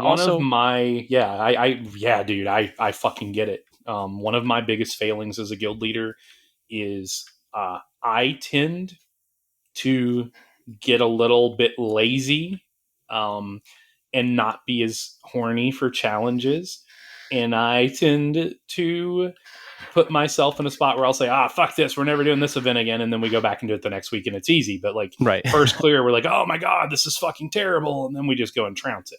Yeah. But, I feel like doing hard events is very beneficial, especially if they're not like a big time investment. The only event that we omitted from our schedule entirely after beating was Sepulture 5 and VOA.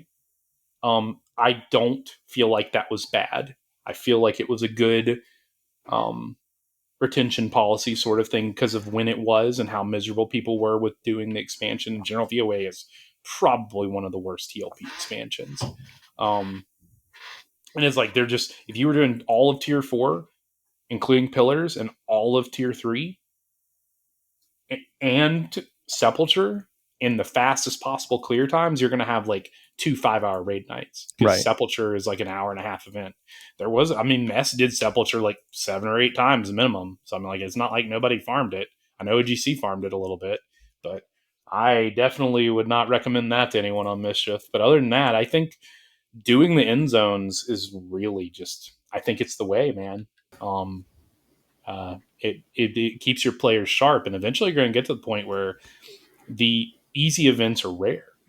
There's not an event in this expansion that doesn't have some stupid fucking mechanics. And it's been that way for a while. What we always ended up doing was like, hey, if it's easy enough, then we will drop it off the schedule because it's easy, and we'll let people do it on their own time. So that was definitely our MO. And a lot of guilds did the opposite. They're like, okay, we're going to micromanage the easy stuff and just not do the hard stuff. But I'm like, hey, the small man is not going to be able to really reliably clear Plane of Time or whatever the top shit is every expansion, you know what I mean? But they can clear that easy stuff. So we did it the reverse, and I think a lot of guilds started doing that. But the biggest, that's a great idea too. We did that a little bit as well. I mentioned that there were 3 founding tenets, and the third one was sort of to keep the spirit of who we were when we formed. We were going to treat people like adults and expect people to act like adults in regards to like open content, and we were going to leave as long as we could, which isn't forever, leave some sort of meaningful FFA content on the table so people could take their friends and take their small groups and go and get stuff without having to have the guild coordinate it. And it was wildly successful for it's things like sort of what your guild was founded upon almost, right? Yeah, definitely. I mean, that going to our roots. I mean, that was one of the 3 root things that we started was, treating people like adults and, expecting people to carry their weight and being sure that, we have things for people to do outside of raids.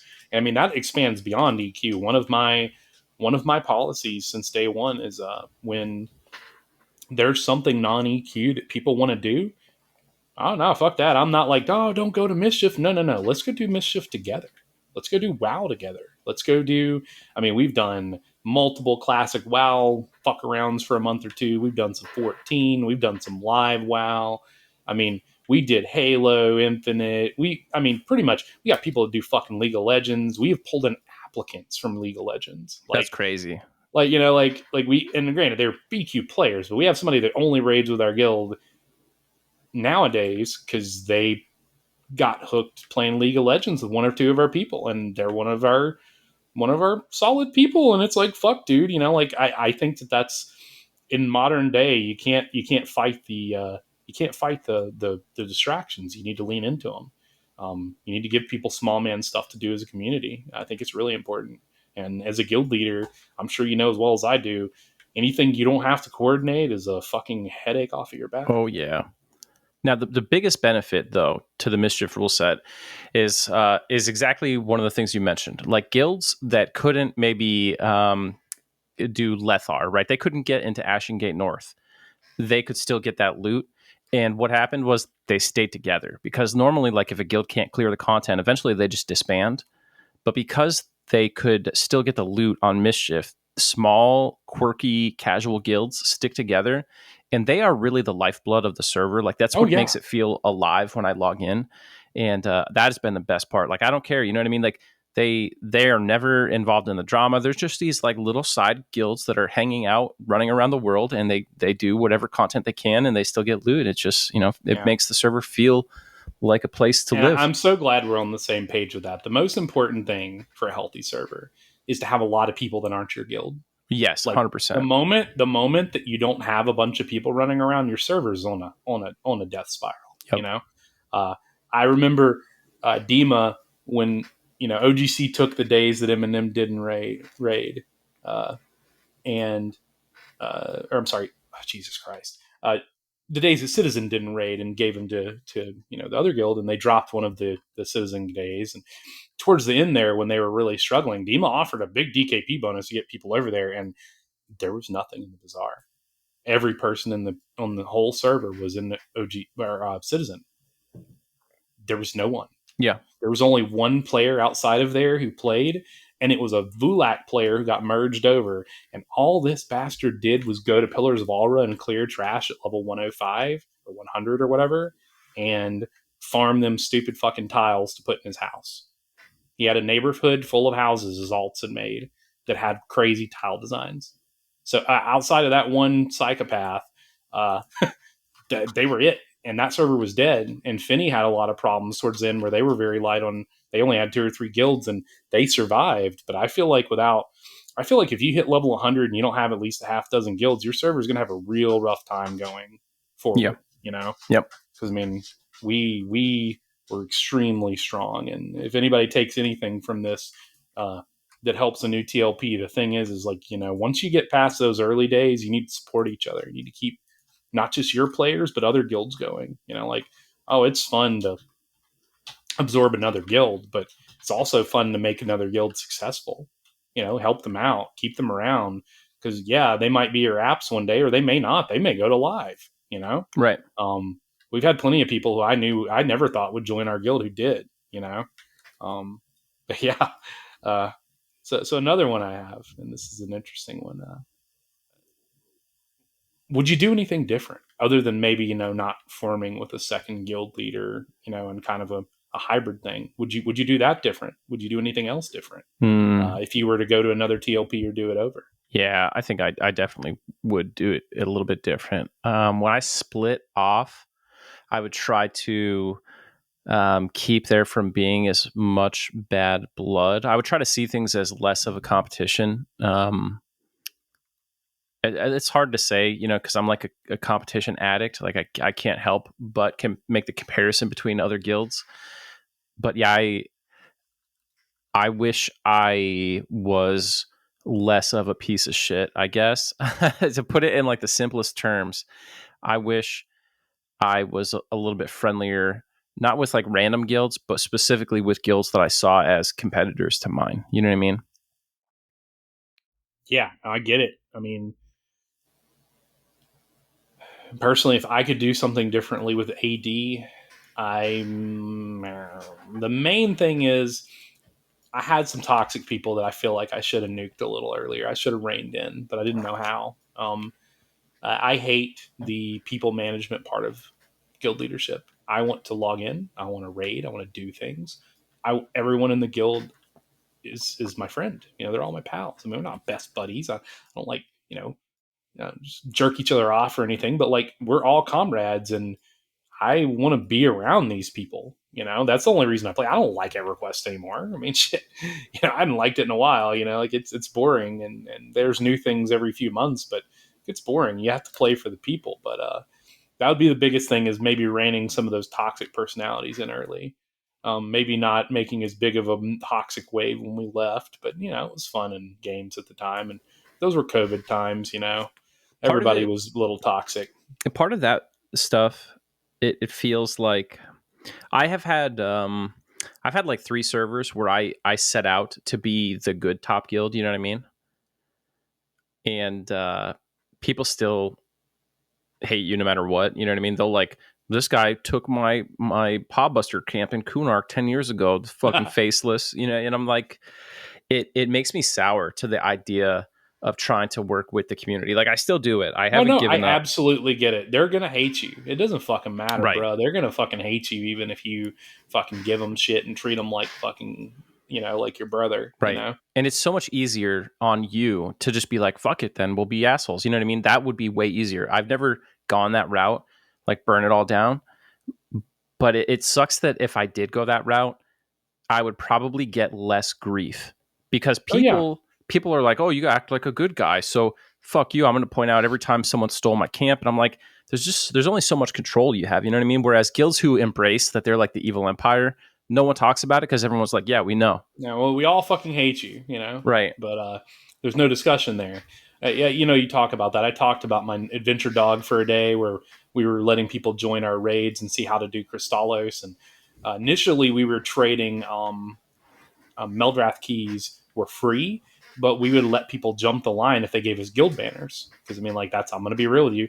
I fund the website, and until like maybe after Underfoot, I was paying for all the banners out of my pocket, and I work for public sector. I'm not making big bucks here, right? Right.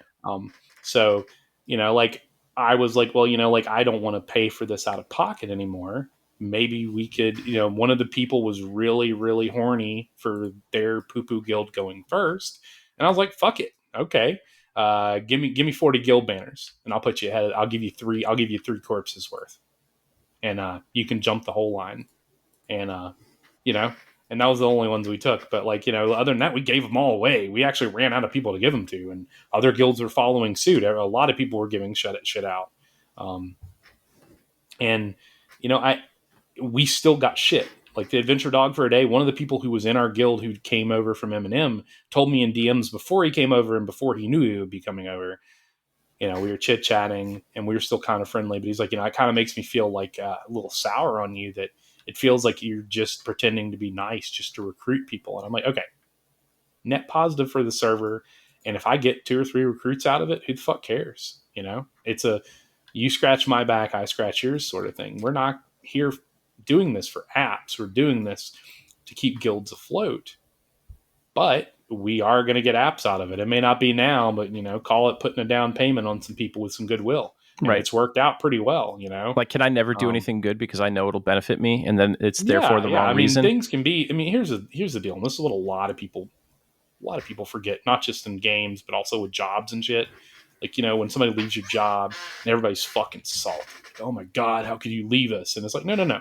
They're bettering themselves. It's the same thing for this. You were playing this game to have fun. If you leave or quit, it's because you're not having a good time anymore, Right. for the most part. If you're And not having fun, you're doing the wrong thing. I don't fault anyone that leaves or quits as long as they're not a bitch. Like, say, hey guys, I'm leaving, and go away. Don't cause a bunch of drama when you leave if you don't have to. If we shit on you, go ahead and shit back. I don't care. Don't make a YouTube video. Yeah, don't make a, hey guys, Sovis here. Meso fucking fucked me over. Oh my God. And by the way, Maisie stole my guild, and I guess the only reason she could do that is because she somehow jerked off the entire server. Like don't pull that sort of shit and talk shit about your people, Right. But like, I don't know, dude. People get really salty about that sort of shit. But the guy ended up in my guild who said that, so he must not have hated it too much. Yeah. A lot of times when yeah. I am leaving a face, because I've never ridden a faceless all the way to the end. I usually am there for 1 to 2 years, and then I'm out. Whenever I leave, a lot of times I'm like, hey, we've been the top guild or whatever. We have a certain reputation. I'm gonna leave. Just say Zaide's not here anymore. It's a different, you know what I mean? Like let me just have the fucking put it on my back and just pretend that the guild's like rainbows and daisies now, and blame me. Yeah. I mean, that's the thing. Like, you just got to be like, okay, well, this guy's gone.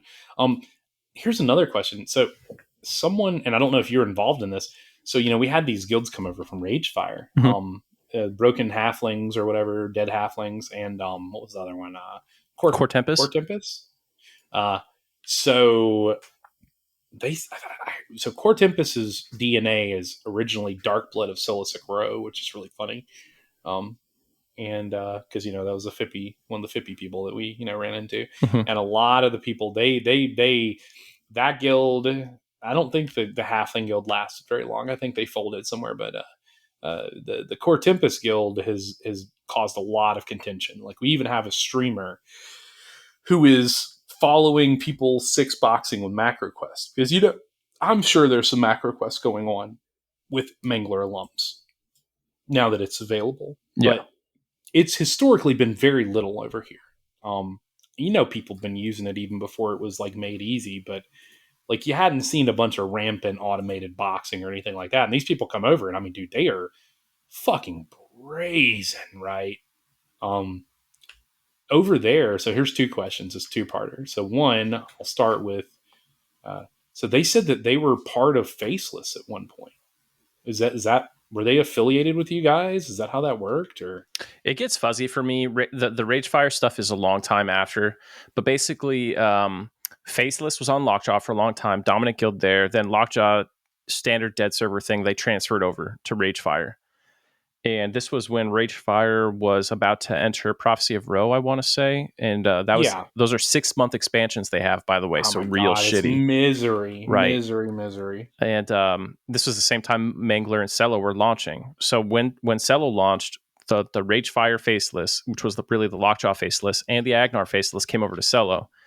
And almost like the same week, they had the POR launch, and they lost the POR launch because the guilds on Ragefire basically, like, they were just way bigger than what Faceless had become, being on that second server. And when they lost POR, they folded and reformed into another guild. But as soon as the name wasn't Faceless, I was like, okay, you know what I mean? Like, I stopped following it. Like Crim with IV, you with Faceless. Yeah. Like, yeah, I get it. Once it's not your guild anymore. It's not my baby at that point. Like if it doesn't have your affiliate, it's like somebody has your kid and gives it another last name, right? Right. It's like, okay, that's not my fucking kid. Fuck you, right? But it's a server that had two guilds. Everybody was in the guilds, right? You know what I mean? Like, yeah. I don't know if Core Tempest was the guild that killed Faceless, or if it is the guild that Faceless became after it died. I think some of what I was told, it's some of the people that went to Golden Roosters from there that told me this. Yeah. I think it was what I was told. It was something like some of those people had been in Faceless and they folded into Core Tempest when everything went to shit, I guess. Yeah, I mean, that makes sense. But and here's what I'll say, those guys MacroQuest like fucking crazy. Ragefire and Lockjaw from day one were big on MQ. Yeah, they're basically live servers, just like Fippy was. Right. Like they were. I mean, I don't know that they condone the automation, but they let it happen. They know. I mean, ever since the whole Phinny thing with whoever the fuck it was that was their inside source with the MacroQuest, and they made the agreement that they wouldn't be as harsh on basic users if they helped them make TrueBox code. I don't know the whole details, but that was my understanding of it. Well, they've been very permissive, Yeah, I mean, like Fippy and Vulak they just didn't care, right? They just there was no enforcement. And then Lockjaw and Ragefire basically was the same situation. And coming into Lockjaw, we knew, because we played on those old servers, we're like, okay, this is what it's going to be, right? So the culture of those servers was like everybody was boxing crazy characters, and they were using MacroQuest and shit. It was like, people talk about it getting a lot bad, like much worse on like Oakwind and stuff now. But I think Ragefire and Fippy and those areas of servers had actually a lot more MQ than what we see today, just because it was totally accepted and no one did anything about it. So yeah, those guys all MQ'd. They always MQ'd. It was never going to change, and it doesn't surprise me that people from those servers would come over here in MQ now because it's just part of the culture. You know what I mean? Yeah, yeah. I mean, dude, let's be real, bro. Uh, if how one guild coming over has is just affected, like it's. I'm not gonna say the server went to shit, but we didn't have any automation before that. I'd never seen anyone outside of your weird niche boxers doing like Siren's Grotto way out of era, or your what I like to call the TikTok clock mages sitting in the middle of plain of water farming materials with their little lazy Susan turning shit where they go like, do a hat like a quarter turn and beam anything in the way and just pull them all in. I hadn't seen anything other than that. That's it.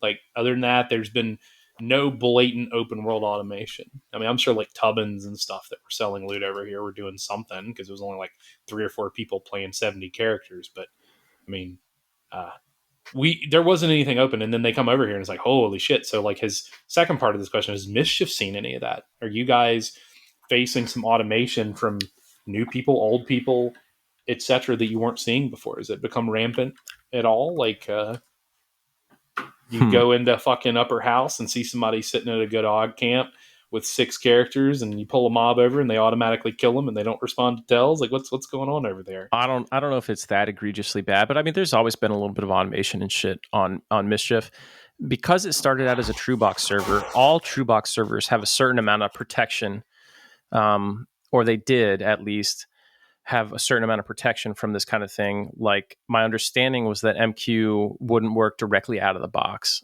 Yeah, Maybe you it had to have does. like EQ whatever or heal bot or whatever the shit. Oh yeah, Yeah. there was EQ bot. Yeah, that was like, yeah, that's like a thing that you'll actually get suspended for. I've heard, but Oh yeah, yeah. Dude, we had a guy who was in our guild for about a week, and as a guild leader, you have to have considerations. Like, you can't have people in your guild that are openly macro questing, bro. You just can't. yeah, And I'm gonna bring you all down. So dude, I had a bard in my group, and I was running somewhere, and this is back before zone times were so shit. And I had like a powerful beefy computer I was running on, and this dude lapped me by a long time running to his own, and it kind of piqued me. I was like, how the fuck did this guy get there? It was actually he got to and this is before we had invitations. He got to fucking demi plane, or not demi plane, the very back of Dreadspire in like 3 minutes. And I'm like, okay, he either zone shifted or he's speed hacking. So I watched the guy, and he was speed hacking. yeah. Like he would zone in and he'd go meow to the next spot and then meow to the next spot. And I'm not sure that it was some weird um, newfangled macro quest thing that just like runs you from zone line to zone line instantly or something instead of warping you to a new zone. But that was like the only time I've ever just seen something super egregious. So I was like, okay, well, and I kicked the guy from the guild Yeah, for a I mean completely that stuff is unrelated getting more reason. and more common on these newer TLPs, including Mischief. Yeah, for sure. Um, so here's one. Are you guys considering doing some 25 action this year if the server rule set's good? I don't know, man. I don't know. You put me on the spot. People are going to start. If I say Faceless is going there, then the Megazord is going to form of all the guilds that hate Faceless, right? And Uh, they'll have more prep time. No, but really, the deciding factor for me is like I don't want to. I don't want to go to play on a server where I feel like I either A will be competing directly against cheaters, or B will have to cheat to be competitive. Those are the two things that happen, because it's an arms oh, race. absolutely. If you want to be number one, you're in an arms race, and I don't want to cheat. I don't No, want no, I get it. to, and No, I don't want to have to absolutely. compete with people who are cheating. Those are my two factors. So if I feel confident that Dark Paw is going to take some action that'll at least be like a lot better than what they've done in the past, then I would definitely play there. Yeah. If the server rule set is at least halfway decent. I mean, would you be hoping for some sort of thing we've seen before, but a better combination? Like, I mentioned what I've heard, and this like word on the street, probably not real, is you know, our like they're gonna do like some kind of like they're gonna do no FTE Oakwin bonuses, and maybe mischief, free trade. no random, just free trade with Oakland bonuses. What Like, would you want something like that, or would you want something completely out of left field we've never heard before? I want something close to that. Here's what I want. I want double EXP, double loot, free trade. If they give us random loot, that's a big bonus for me, but I just don't expect it. But I basically I want Cello server with mischief loot. Yeah. So I have a wish, and I don't bring it up very often because I don't think it'll ever happen, but because of just how they work. But I told Ingrith one time, not like we talk all the time, but he's the only dev nowadays I chat with very often since a lot of them have left. And I sent him a DM and I was like, you know what I want? I want fucking currency backfilled a little bit. Like, you can make it super simple. Like, all the loot unlocks when you clear an end zone, and just make it to where like 2 clears gives you an item. Whatever you want to do, something super simple. Just start in Omens, because apparently Omens is the earliest they can do that. Like, it's something to do with the ability for an event to like a zone to spawn chests. Right, And because apparently, before the chest, they had to put the items on the NPCs, and they only had so many slots available. And my understanding is with the currency, and I could be wrong, but it can only be granted after a chest spawns. Like, the chest spawner is what causes the currency and stuff to populate out. Because Gotcha. I don't know how much experience you have with later EQ, but I mean, you could even take, if you do like a 50-person raid, you can bring 4 boxes in within a half hour and they all get currency, Right. So like, I would love a currency server. That would definitely draw me if they had like one that started currency fairly early on, like or Omens or something. Are you going to go to the PAX East in-person EQ thing? No, I would have loved to go to like an old school like Sony era fanfare, but it just never happened. I don't know that I got any interest in doing anything these days. I wouldn't say I'm a closet nerd, but I'm just like not. I'm not somebody that like most people realize does. Like, when my girlfriend and I, we've lived together like 5-6 years. When we moved in together, she didn't know I played EQ. Gotcha. Until she moved in with me, bro. Like, Yeah. Like, I play video games, and so does she. But like, I remember I was raiding the Underfoot. No, I was raiding the House of Thule launch with OGC when she moved in with me. And I was like, hey, I'm going to be raiding. It's probably going to be 3 a.m. I'm not raiding tomorrow. And she's like, oh my God, is this what you do? Okay. But, like, yeah. So I don't know. We had a real life meetup with our guild back in October, and I'd love to do more of that kind of stuff. But I don't know if I want to meet people from Daybreak. No offense to any of them, but I don't think it'd be as fun as as fun as the old shit was. Yeah. Because, bro, I'm telling you, like, I used to hear about what fuck fests the Sony era stuff used to be. Oh yeah. I've heard those stories. Oh yeah, dude. You basically just went, and as long as you were normal and clean, you'd basically just get drunk, talk about EQ, and just have orgies. Yeah. Maybe not that egregious, but that's kind of how it was, right? Right. I do not expect it to be the same thing at PAX East. Yeah. We'll see. Yeah. But maybe we will come back with the con cred. Are you going? Yeah, I'm going. But I'm going. I'm excited to go. I don't think that they will be happy to see me, but I'm going to be there, and I'm going to try to get as many of my guildies out there as I can. And why do you say that? Is it because of the? I looked at your video list. I hadn't watched them yet because I mean, I ain't got around to it, but I do plan to watch quite a few of them. And one of them piqued my interest, and I didn't see it in the list, but someone told me about it. Was one where you had some interesting things to say about some conspiracy theory type shit involving some former devs. Yeah, I've got basically like three things that I think they probably aren't fans of. Like on FOH, there was a point where I just posted like, "Hey, these devs play as these characters in these raid guilds." Yeah. So, and I mean, like, do you? Okay, so here's it. And I hadn't watched it. I don't know who you're talking about. Do you think that those guilds get unfair advantages as a result? Yeah, fuck yeah, they do. I've had Daybreak employees in my guilds, and I had an unfair advantage when they were in my guild. Yeah. The only time I've ever had one was Roshan. OGC, when they formed on Phinny, Roshan was the Dreamweaver Ascendo type. He was the little community guy. Yeah. And this was pre-Discord days, I believe. So he was just like streaming himself leveling in classic, and then they shit canned the guy. You Really? know, community. I don't know that it had anything to do with that. I don't know. Maybe he quit, but he wasn't there very long after that. And I was just like, well, that kind of sucks. We had a little EQ employee in our guild. Just, I mean, he wasn't playing seriously. I mean, he was just leveling and streaming himself, and talking out loud about how fun he was. How much fun he was having. He was doing like fucking Crocs in Oasis or whatever. And but like that's the only time I've ever had that. I know it happens. I mean, here's a fun story from my past. I had been in a guild on uh, Vazaelle called Eternal Advocates, and we had this bard in our guild, and I can't remember if it was the bard or his like he had a brother from another mother type, like one of those people who like anywhere one of them went, the other one was, but they weren't like related or dating or anything. Right. But the other guy had had a friendship with one of the developers or the GMs or something. And I remember one night he had told us about this, and we were all like, "Oh, you're so full of shit. Well, no fucking GM." But he was from the area, so it wasn't out of the realm of possibility. And we had a Rallis Zek in Plane of Tactics, right after they put the thing in where if you accidentally engaged someone else's, it'd port you out. We had one bust us. Like it wouldn't work.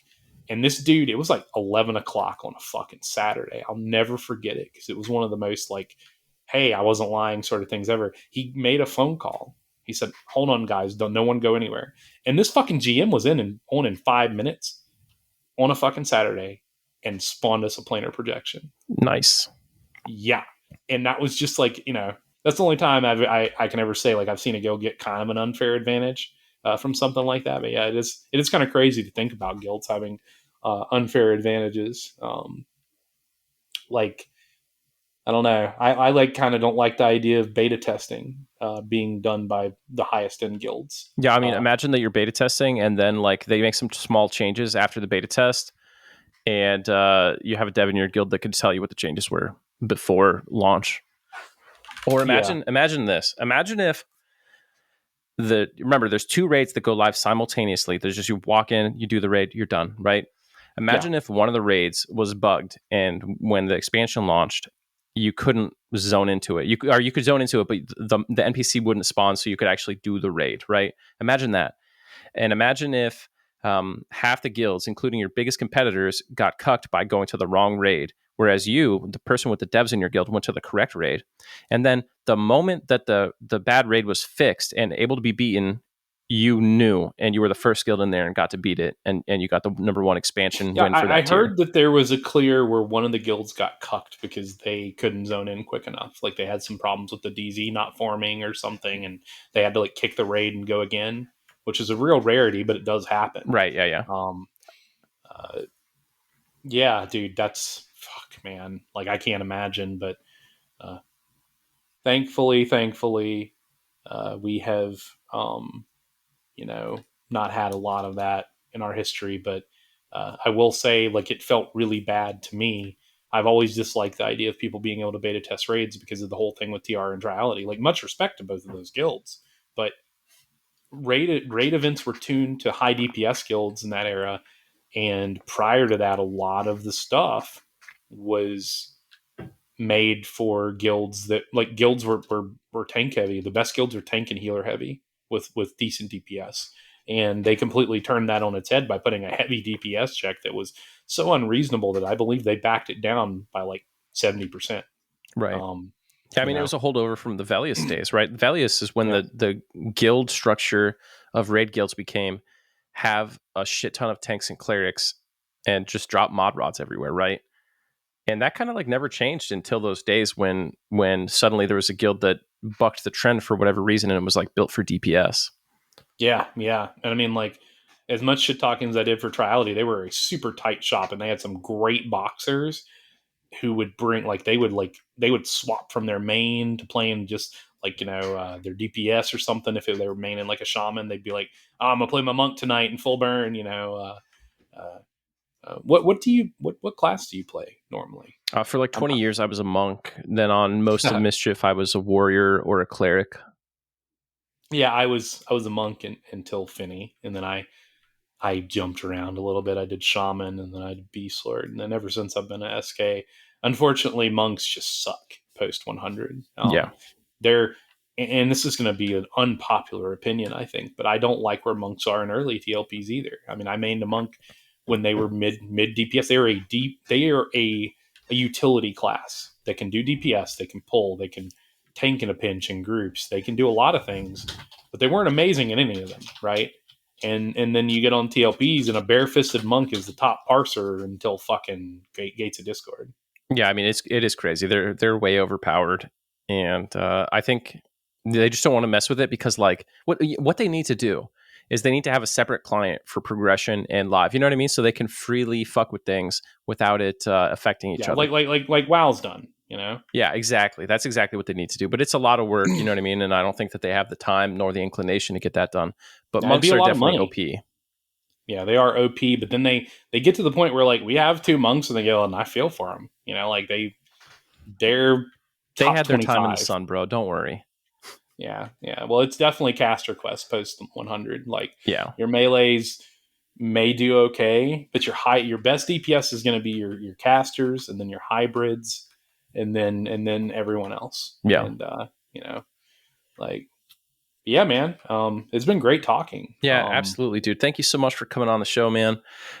We've been friends like for 18-ish months, maybe like a year, a little over a year now. Chit chatting for quite a while. I mean, I think the first time you reached out was maybe TSS launch. Yeah, I think it was TSS launch. Because I was telling you about how miserable Telgris and stuff like that were. Yeah. Oh man, our TSS launch was so fun. We gotta talk again, and I can bullshit with you all day about mischief stuff that you'd like. Oh hell yeah, dude! And feel free if you have anything else you feel like my insight would be fun for videos. Feel free to reach out at any point. Will do. This was fun. I wasn't sure what to expect, but it's been a good chat, man. Yeah, this has been good. Hey, so are you going to play on the 25th anniversary TLP? Honestly, definitely not on launch. We have other things to handle. I'm not saying I won't level over there and make a little guild and maybe have a character at level 50 just chilling in the wings. But honestly, Adventure Dogs is riding alive, and if I play over there, I wouldn't start until Pop or Gates. I think Pop is like late Luckland, early Pop is the best time to start a TLP if you're going to make a guild, because that's when gear starts to mudflate a little bit. Yeah. So like, as long as you get some, if you can get in and get time cleared once, you're good, basically. Right. Yeah. You're so I'd probably instantly do when I hop in, but I don't know that we'd ever play competitively like we have here again. COVID allowed us to do things early on. Somebody was asking me why we don't do things like splitting and all that as heavily anymore. And a lot of that is because when we were doing COVID, we had the ability to do that. Everyone had the time, and people were bringing more glyphs to raids than you'd imagine, back when it was actually like an hour investment to bring a pair of glyphs to raids. Right. And, like those people, again, big shout out to everyone past and present who helped us succeed. Or the reason we were able to do that was because of almost every player having more playtime and having nothing better to do than just fucking play EverQuest. Yeah. I don't think that'll ever be replicated for me or anyone else. For the most part in our guild. I mean, we got some tryhards who would do it either way, but COVID was a fucking perfect storm for this server. Yeah, you never know. You might get round 2, pandemic 2.0. Oh, Jesus, COVID 23. Here we go, boys. Let's do it, baby. All right. Thanks, Meso. I appreciate you coming on the show, man. Have a good one, man. Yeah. All right, everybody. DramaQuest out.